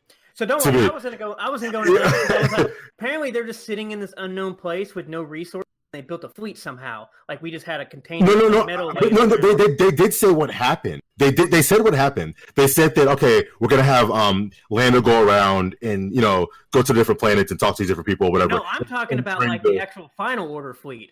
Like where they were just in some desolate place. Like, I was cool with that. No, I was cool with that. Desolate place in robes in a cave, and they're just like, I'm making chips. No, I was cool. I was cool with that because the reason I was cool with that because it was explained. I can believe. So when you're talking about like to make the reader or watcher believe what's going on in the movie, I can believe that for 30 years Palpatine was off in the middle of nowhere building ships. I can believe that. All right, yeah, that's fair. I can't believe that in one day Lando flew around and grabbed as many ships that he did. I disagree wholeheartedly on this point. Because of our last movie where we sparked the hope of the rebellion, and we did all this stuff, and we defeated the Torah, and we sparked the rebellion. Just like we said at the beginning of this episode, backtrack an hour and a half ago when we talked about like how Poe was sparking the hope of the rebellion. We sparked that an hour ago. These dudes, like, they didn't know that they had hope when they destroyed 4 planets at once. But when you have Lando, the general of the rebellion, going to your planets, and Chewbacca being like, "Hey, these dudes suck. Can we go like wipe these dudes out?" I think the problem is that we don't know the time distance between this movie and The Last Jedi. But you basically start like that fire. Like, what was the line that Poe says in this movie that Leia says in the other movie? Hope is like a fire that sparks rebellion. We are the spark that lights the fire that will burn the First Order to the ground. That's how the last movie kind of generally ends. Like when they defeat the First Order and they get away, that kind of sparks the thing. So when you see the dude destroy that planet, I think that kind of is like they put out a whole notice, like, "Hey, if you don't concede to the entire galaxy, if you don't concede, we're gonna come and blow up your planet." If that doesn't be like, "Hey, let me say what about the box right now?" Hold on, let me tell you what I mean. When I say that part was unbelievable, it's not that it was just completely bad. What I mean is that from a building perspective, earlier in the movie, think about the Rogue One. At the beginning of Rogue One, the very first scene, the first thing that Cassian Andor was doing was going, they established immediately that he was a spy, and then they immediately gave him a mission. In this movie, at the beginning of the movie, after we saw Kylo talk to the Palpatine and all that crap, at the beginning of the movie, they should have been looking for ways to gather resources. So we should have seen them trying to gather resources and fail, trying to gather and fail. And then we should have been seeing different seeds go out earlier in the movie to establish that, we're reaching out, but we're not getting feedback yet. So that by the time at the end of the movie, when they got the feedback, it would have been more believable. You know what I mean? Because the only thing I want to say about that is, 1, they sent the distress call at the end of the last movie. 2, the last movie takes place in a 19-hour span. And it takes place like 48 hours after the first movie. Mm-hmm. And so saying it's unbelievable of like, did you see what happened in the second movie that took place?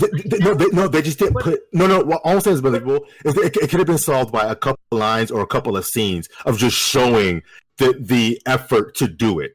they didn't show the effort to do it because the movie was filled with so. This is part of the issue with it being rushed, or not rushed, but stuff with so many things. They just didn't show the effort of, other than Zori. That was a one good point to it. And other than Lando, when they met Lando earlier in the movie, those were the 2 points that I can kind of believe it. But there should have been more points where we're seeing the attempted gathering of forces after they thought that there was nobody. Well, I guess the thing was because they tried to gather forces in the last movie, and then nobody showed up, and so the whole part of the first part was saying we're alone, and it wasn't until Zori says you're not alone, right? That they're like, well, maybe we should try. And even if they nodded to that, because so in the Resistance Reborn, the book that precedes this movie, they're trying to go out and gather sources. And they find out that a bunch of the First Order realized that they heard the distress call from Last Jedi, and as a response, they started going around and rounding up big leaders that they thought would be able to spark that resistance.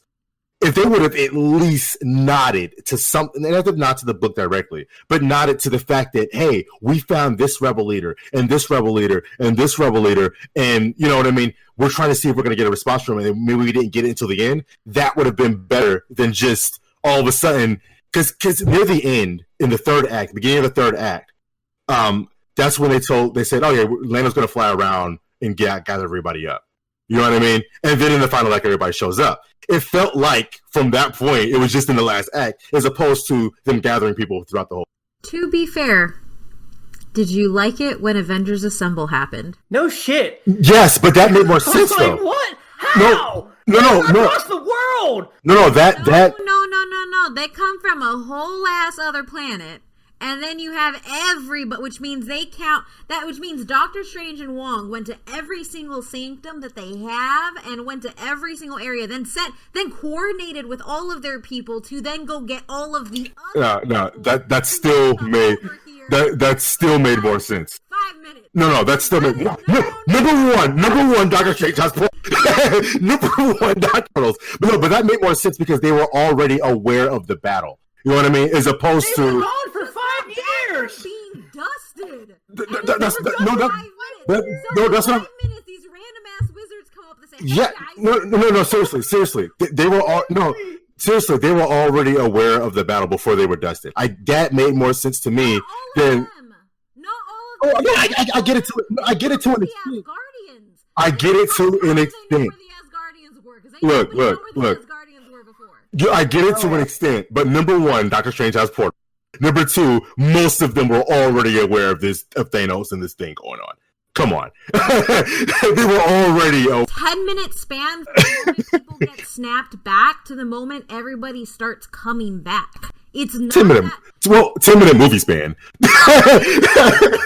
No, because the moment that they get everybody back, Thanos comes back in too, and they don't realize that her people are back. It is a literal 10-minute span. It isn't just a movie span. It is a literal 10-minute span because it goes from their snap to Thanos coming in through the portal.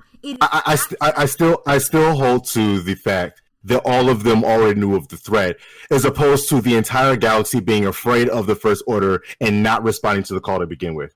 I like Adrian's point. Adrian, you're on mute, so I have not said a word you said for the past 10 minutes, but still.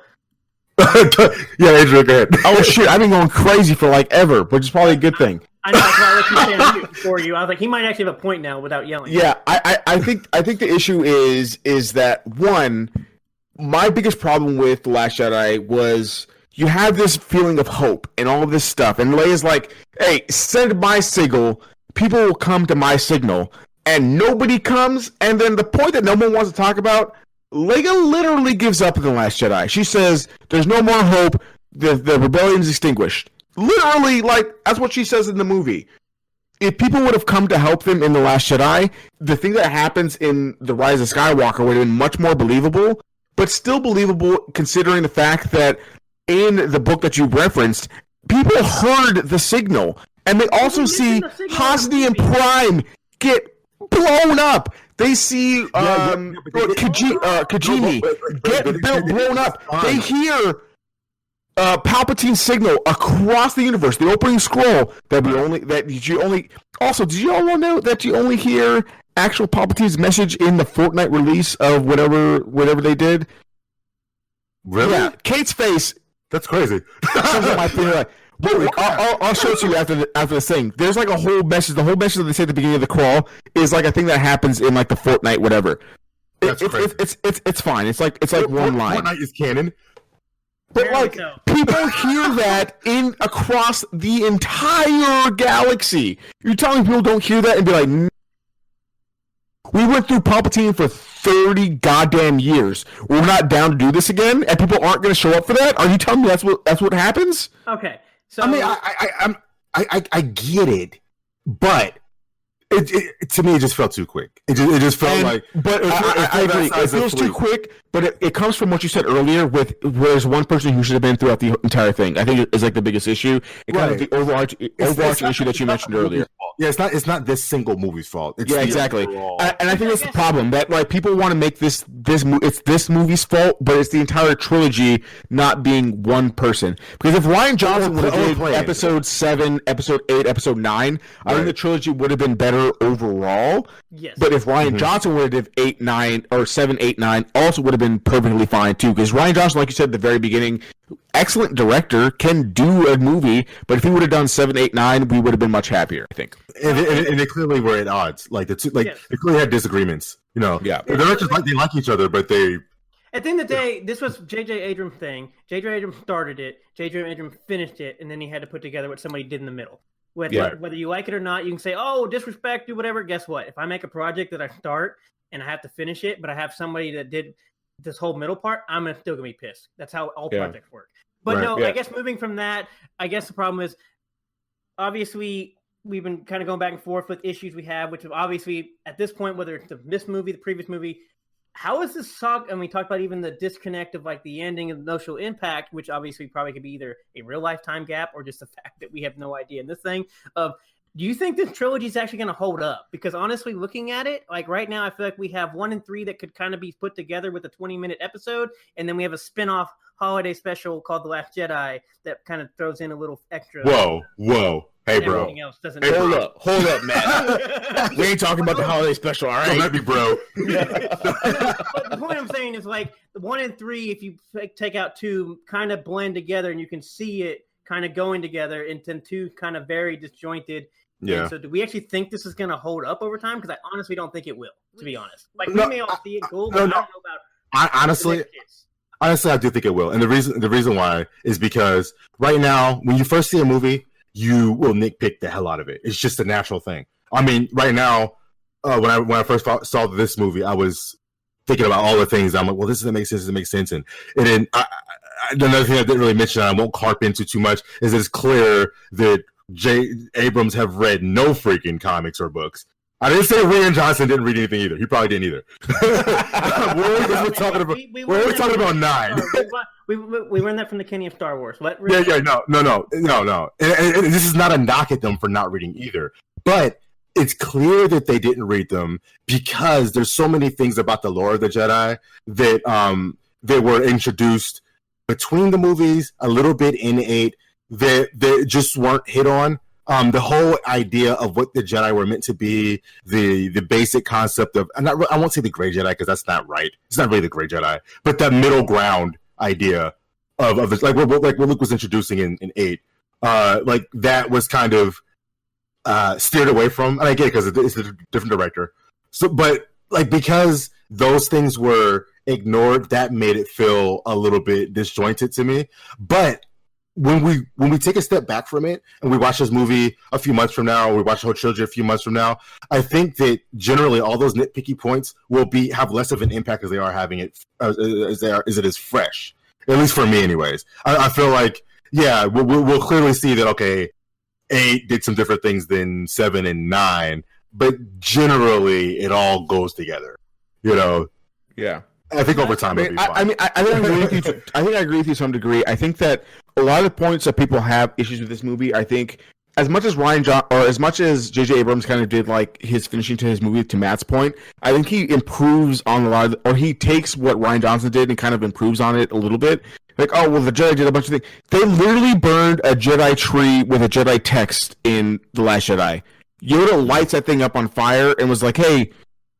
it doesn't matter. All the stuff that Rey needs to know is literally living inside of Rey. And then in the in the Rise of Skywalker, they literally make everything live inside of Rey. So like what they're doing with like Jedi is basically like the issues that some people have with The Last Jedi, where like, oh, well, they can do this thing with the Force. We've never seen that before. That must be weird. Then they do this thing with the Force. Like, oh, they've never done that thing with the Dyads. What is that? That's weird. So I think that, to your point, I think it will age well. Having watched all of the movies to this point, the prequels age better than I think people give them credit for. I think the original trilogy ages not as good as people give it credit for, but I think it ages better because of all of the things that we have in between the movies and in between the shows, the Solo, the comics, the shows, I think make the original trilogy age better. And I think once we get more filling in things that we love, me and you, we're on the same page with this comics and this book stuff. When we get more stuff, dude, I can't wait for the Rise of Skywalker novelization. I can't wait for it because the Last Jedi novelization was fantastic. It filled all the points that I had issues with. It hit all those points. So I think once we get more stuff, it's fine. But it goes back to my other point where I know that Matt doesn't like this, and I know Kate to some degree doesn't like this, but like it's bigger than the movies at this point. Like it just is, and I'm sorry, but it just is. It's the same way that like Avengers Endgame is bigger than the thing. Like this thing came from this other thing, and it grew into this other thing. I feel bad for people who don't know all this other information, but I feel like for me personally, it made me enjoy this because I had all this other extra information. It's the reason why I can enjoy the prequels, even though they're. It's because I agree because there's an overarching. The prequels are stomachable because there's an overarching plot. The high level plot is excellent. What Palpatine does in the fall of Anakin and all that high level. When you look at the full thing, it's just like, holy hell, that's crazy that happened to this little boy that was on a desert planet. That's freaking crazy. And then the same thing with all of this Star Wars stuff. When you look from the beginning all the way to Rey at the beginning of this, with the dropping of the twin suns, where I freaking teared up at. Because when you see the twin suns fall and she states herself as a Skywalker, like you think about the twin suns when they fell on Skywalker in Last Jedi when he passed, and then how in A New Hope. When he's standing out there with his with the twin suns, like all of those scenes connect. Hell, even in the freaking Rebels series, after Obi-Wan beats Maul, you see the twin suns. You know what I mean? Like that stuff hits you because it's all connected. It's like you said, it's bigger than just the movies. It's everything connected together that really makes it epic. I don't think any single Star Wars movie is like just on its own the best movie ever. I think it's all of it together. No, I agree with the universe. But I also think that it is grossly unfair to expect every single fan to shell out so much money and then punish them by keeping stuff out of things. Because at the end of the day, you have different lines. Like, and that's why a lot of the times, at least like the story groups work with the movies to try and fit stuff in. Because you have the main line that literally is just casual fans. Some people don't like reading. Some people don't like comic books. Some people pick up a book. No, I'm joking. I'm kidding. Yeah, Adrian, pick up a book. To come into the movies, like I think of where it started. I agree, it's completely bigger. I hated the prequels until I watched the Clone Wars series. Thank you. The Clone Wars series saves Star Wars, in my opinion. But at the end of the day, the movies should be your start point. Yeah. Everything else branches out. I'm going to say that too because I agree. I agree with that. I don't know why y'all are talking. This is all me. Guess what? I'm a fan. I like this stuff. I have some background knowledge. I don't have a podcast right now. But I can tell you right now, when movie directors make stuff, they make it for the casual people. Because if not, you lose the casual fan. You lose money. You lose a lot of other stuff. If you want to say like, oh, well, they're going to make a lot of money. Well, at this point, Disney's going to make a lot of money because they own everything. Except for when you put Darth Maul in Solo. Which a lot of people were like, what? Look, Matt, I love you. And the problem I have with this comment that you just made is that I bingeability ability. You have Disney Plus, buddy. You can go watch Rebels, you can go watch Resistance, and you get all of the moments that happened in The Rise of the Skywalker, I think are most important. So why would you put Kanan Jarrus voice? Why would you put Kanan? Let's get to that. Why would you put Kanan in The Rise of the Skywalker if not to expect people I'm not saying that they don't matter. And to? I'm not saying that they aren't either. No. Make something. The movies started for one audience. The movies exist for the largest section of the Star Wars fandom. And the I agree. largest section are people who don't read the books. Are people who don't not read you the all. comics. There are numbers to facilitate that. No, I agree. I completely agree. No, for sure. I'm just saying that you would have enjoyed it more if you had run the other stuff, is all I'm saying. But your situation you bring up, that's great. But guess what? Did that make or break the movie for me? Hell no. I reckon I probably have. And that's why I think it's good, Matt. Because if we look at No. I think you're right, but I think we're all agreeing. On this information. Yeah, you're right. Yeah, I think that's a good point, right? Yeah, you don't need the books. You do not need the books, and I like that you don't. But if you know the books, you like it better. But if you make a good enough movie, you don't need that stuff. But if you know the stuff, you probably like it just a little bit more. Yeah, but that's and it fills in a little bit of those gaps a little bit more. But to my detriment. To my point was I don't mind little gaps, and I understand when giant franchises we have little gaps. The problem is when we have gigantic gaps, which we talk about when we have gigantic breaks. Like all the characters, which obviously I would still like to get there about, like talking about probably some of the voices and some of the side characters, like probably before we wrap up thing of like, but like that doesn't bug me that I don't recognize all the voices. What bugs me is people keep telling me I'm supposed to respect Hoda when I have no information at all about her because everything's left in the book. Oh, hell yeah, no. That's fair. Hell no. Like, versus this, I still recognize quite a few of the voices in there because they were in the movies, or they're in the games, or they're in stuff. But, yeah, and we talk about this. Yeah, you're right. And so, like, to me, like, and you got very passionate, and then you start arguing for me while yelling at me, and I was very confused. No, Matt, read a book. Yeah, read a book. I think, damn it. But no, I do think like my whole thing with why this is to bring it, kind of loop it back to the whole point of the saga stuff and everything else of like what the like trilogy fit back is. I think there's so much thrown in and so disjointed that I am wondering how it's going to fill in and why we do nitpick. Like even rewatching stuff. Like guess what? I saw your rewatch of The Last Jedi. I saw Kate's attempt to rewatch The Jedi. I watched our friend Alex's rewatch of The Jedi. I heard all what was said. Plenty of people like it has not aged well for a lot of people. Actually, I've heard a lot of people that actually like the movie. They actually don't like the movie. More like saying, obviously, there's people that are ready to. Quiet. Last Jedi is good. You guys are all haters. To be fair, the point of the matter is it's so disjointed and so run in there that I do fit together. Other than like, how much more material do we have to throw in? Which is fine, but at the end of the day, your movie's still going to be bad. Yeah, or your stuff will still suffer overall. Yeah. Like Rich, you talk about the Clone Wars made the prequels, but overall, the prequels people still don't like them because, from a movie standpoint, they still have so many issues. I agree, 100%. They suck. I still love them because Star Wars, but they suck. Yeah, that's what I'm saying. Like whether they suck or don't suck, whatever, that's fine. But at the end of the day, for a lot of the big gaps, a lot of stuff we have, you're going to have small gaps. It's only 3 hours of fit in a movie, which I think people are starting to forget with this. Even like having this conversation between like Ritz and Adrian of like people are forgetting like. At the end of the day, these movies are only 2.5 hours. You have to put what you can in 2.5 hours to make sense. You can't have everybody doesn't get 12 hours of screen time. Everybody doesn't get their characters don't get all the development. I know what I'm trying to say, Adrian, is for you that have that knowledge and then you get to see the bad stuff. There's me who has this like I take this character as this, and then you're like, how dare you disrespect this character? But I have no knowledge of this character, and that's bad. Whereas you're like, this character is also disrespected because I didn't even use any of this other knowledge. So at the end of the day, you have to have a very lack of knowledge. So, anyways, moving from there. After whole saga thing, I guess let's try to end up with like we have essentially cameos and side characters. Was everybody happy with them? Yeah, cameos are great. All the supporting characters were great. The Lando, I love seeing Lando, and he was just he was Lando. Like intro scene when he headshot that dude, I was like, oh snap! And then it made me appreciate Solo even more. It made me think about how good Donald Glover was as Lando, and it's just he's so seamless. Yeah. Like young Lando to Empire Lando to Rise Lando, it was just Lando. Like that's probably the most accurate character all the way through. Rose, we have to talk about Rose. Rose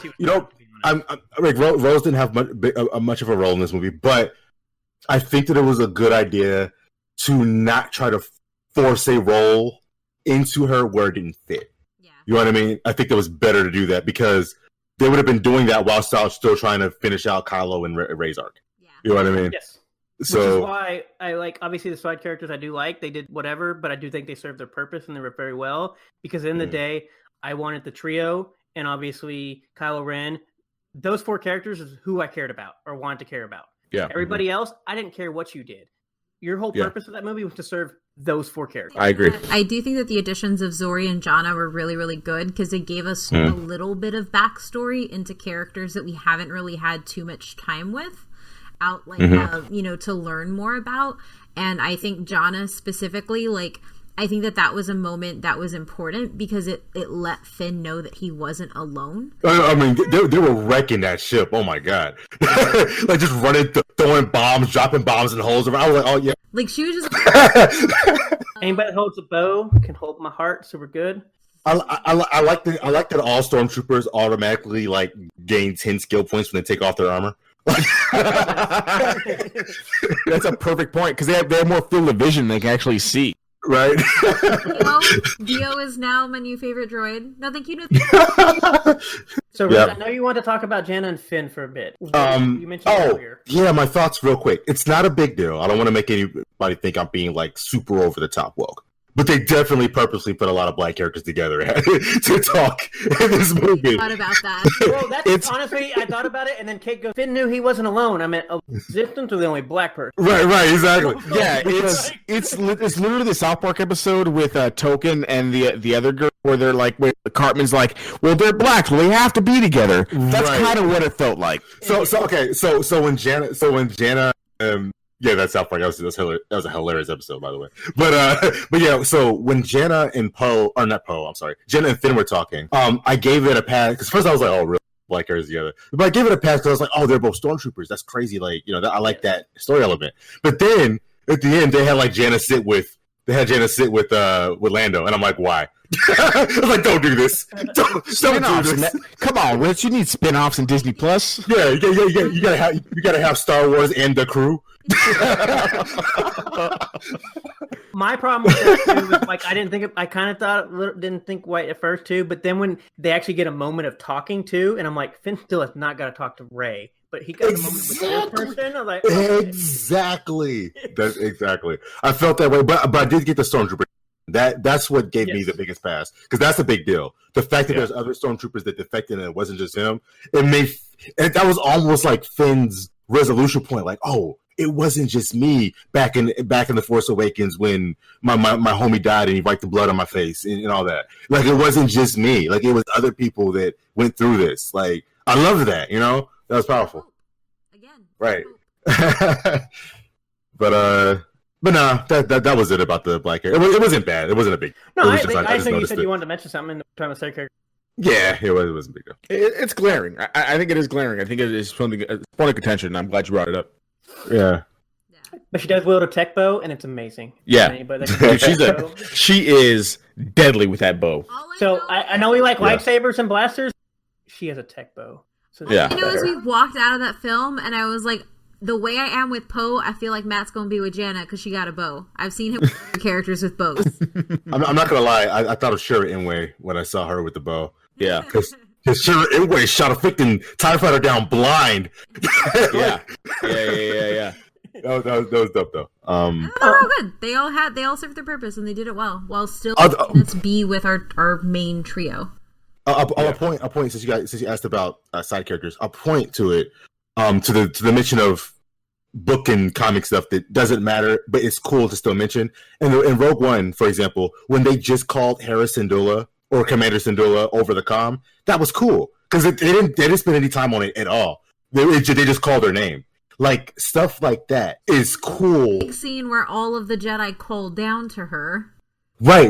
That was freaking powerful. You know what I mean?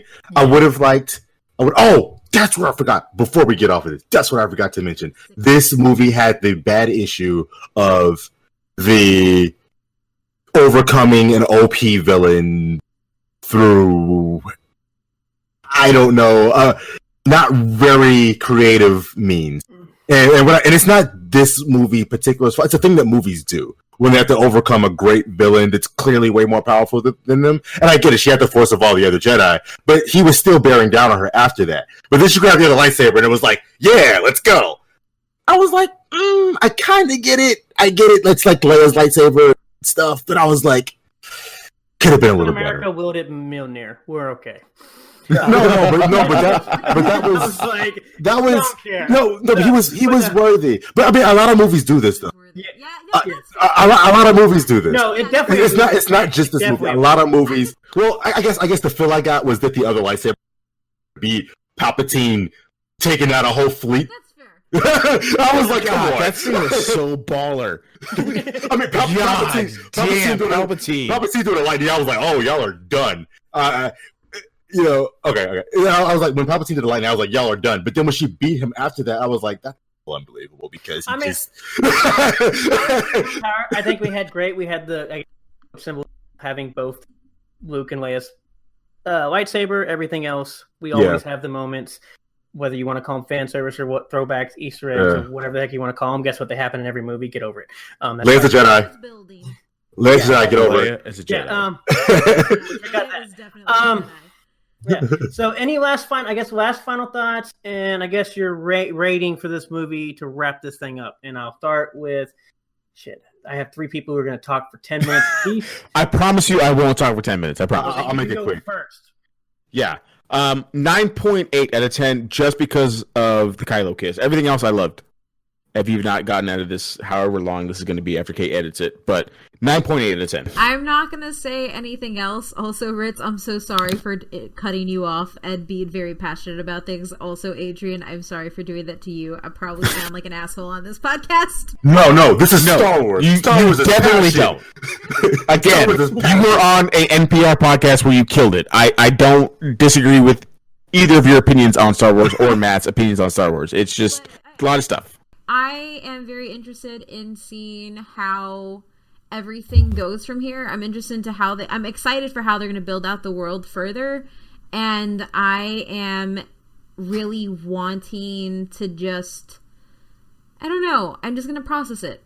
I'm going to give it it was a 9 when I walked out of the theater last night, but I'll probably give it an 8.5 just because I do have some, like, the kiss, the Leia things. I do think there should have been an Anakin somewhere.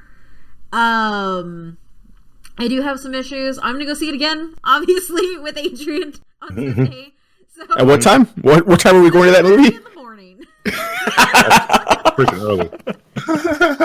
And with that, like, I don't know. Overall, my Kate rating and my heart rating and my fan rating is a 10 out of 10. Well, no, a 9.5 out of 10 because of the kiss.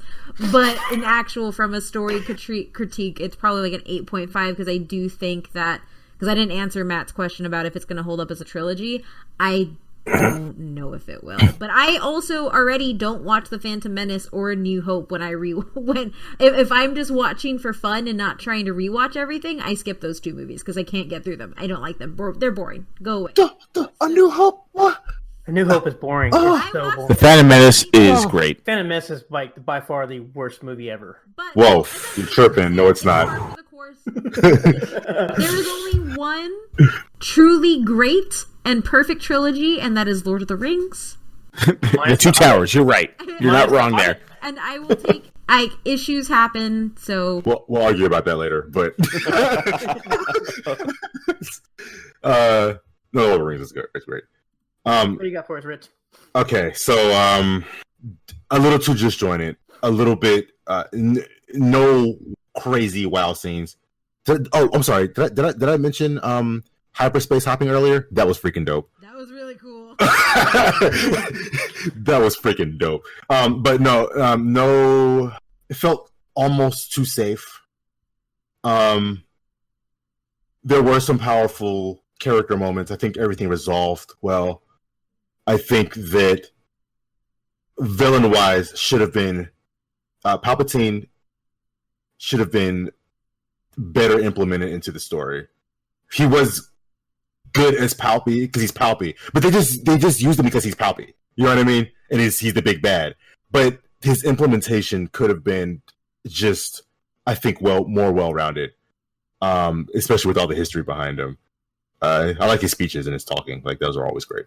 I do think that it would have served better, again, if some of the lore from the outside was nodded at or not acknowledged, but built upon it. It would have had better continuity if they would have paid attention, both of the directors, paid attention to some of the outside stuff.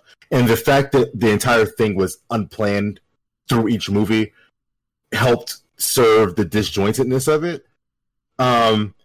Again, I definitely liked the movie. I can't say that I think it's my least favorite of these three, to be honest.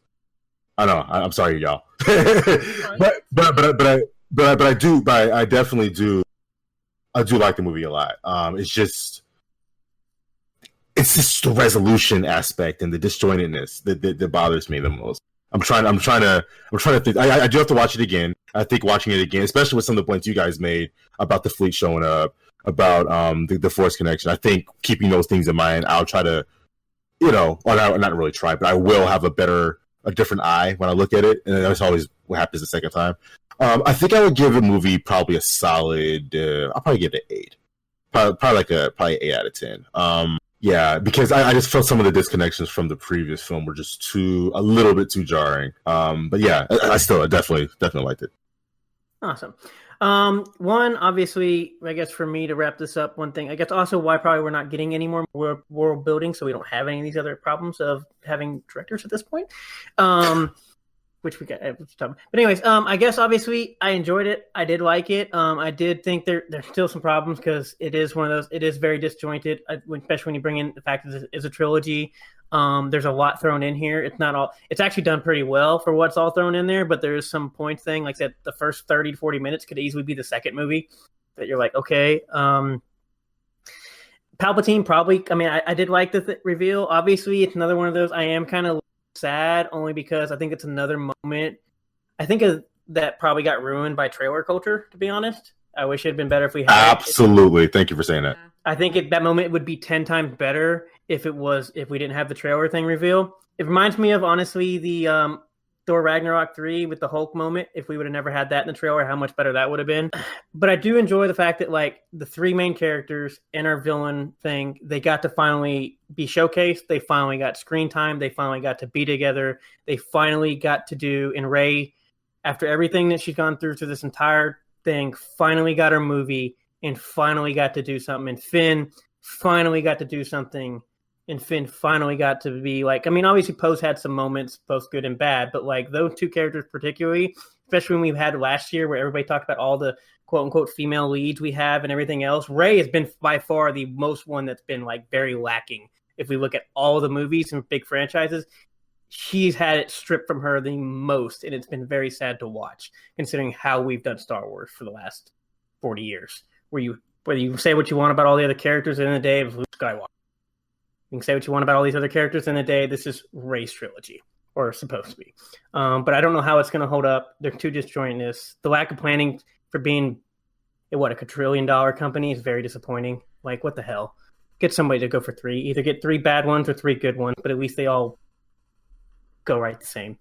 But I'd probably give it about an 8 out of 10, to be honest. I mean, there is some messiness, like everybody said. I don't mind the fan service. Like I said, if you want to call it fan service, whatever. I saw everybody cheering for Endgame, and you loved it and didn't care about the fact that they brought in time travel that makes no damn sense. Listen, Matt. Listen. Come on, Matt. every time I say Matt, I think of Kylo Ren as Matt on the boss, the undercover boss. I'm telling you, I want my muffin, Matt. I had this moment and I enjoyed it and this and that, and I'm like, but it still makes no damn sense. Okay. And then everybody just yelled at me. But anyway, well, I'm done. You can wrap up. Yeah, time travel is always annoying. Yeah, I feel you. No, I feel everything. Yeah. So, I mean, thank you, Ritz, for coming on and talking about this with us. Yes. Freaking Star Wars, absolutely. This is a mega episode, and if you listen to this and you got through all of this, at all of us and talk to us about it, but in like a respectful and nice way where you actually want to have discussion. If you want, you can come and do our Discord. Yeah, I don't want to hear any Star Wars ruin my life, please. I don't want to hear that.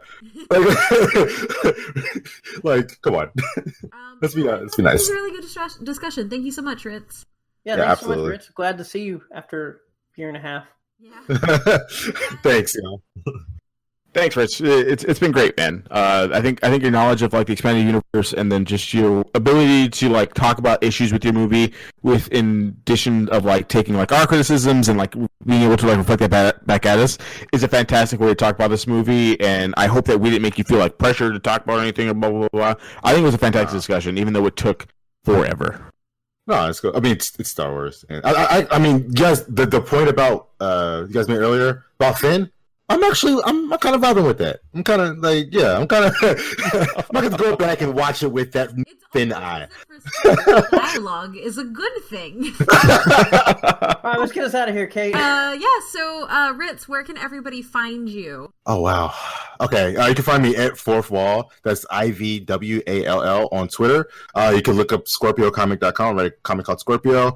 You can also check out Comics Horizon, which I run, Comics Horizon podcast, as well as starting up January 2020, the Beyond the Fourth Wall podcast, where I have already interviewed several writers and have several episodes set up. So that'll be rolling out starting in January. So yeah, just look me up. If you see Robinson. Yeah. If you see Robinson the Fourth on anything, then that's me. I am the only freaking John Robinson the Fourth. Are you really? That is a very common name, sir. Not the Fourth. No, it's the Fourth. That's the part. And as always, thank you for listening, and you can find the podcast at But Why Do PC, where we're most active. And if you want to help support us a little bit more, head on over to patreon.com/ButWhyDoPC. And you can find me at OhMammothRandier on Twitter, where I am currently just talking about how much I loved the way Finn and Poe's thighs looked in their pants. And collarbones. Oh, and collarbones. Yes, women 18. It's the Mandalorian all over again. It was very sexy when he almost took off his helmet. I was looking for a piece of skin. It's a little bit of neck. Wait, hold on. How do you find a guy who you never see sexy in armor? Because she's from the 1800s. But you never. But he has all of his armor on though. Sir, I saw some of his wrist in one episode. Oh, okay. My bad. Carry on. Adrian? Yeah, you can find me on Twitter. I unmuted like 40 different Star Wars things on Twitter. So if you want to talk about it, you can find me on Twitter at SuperRuiz93, SuperRuiz 93. Matt? My last hot take: Finn should have been the Jedi. That's all I'm going to say. I'm not mad at you for that.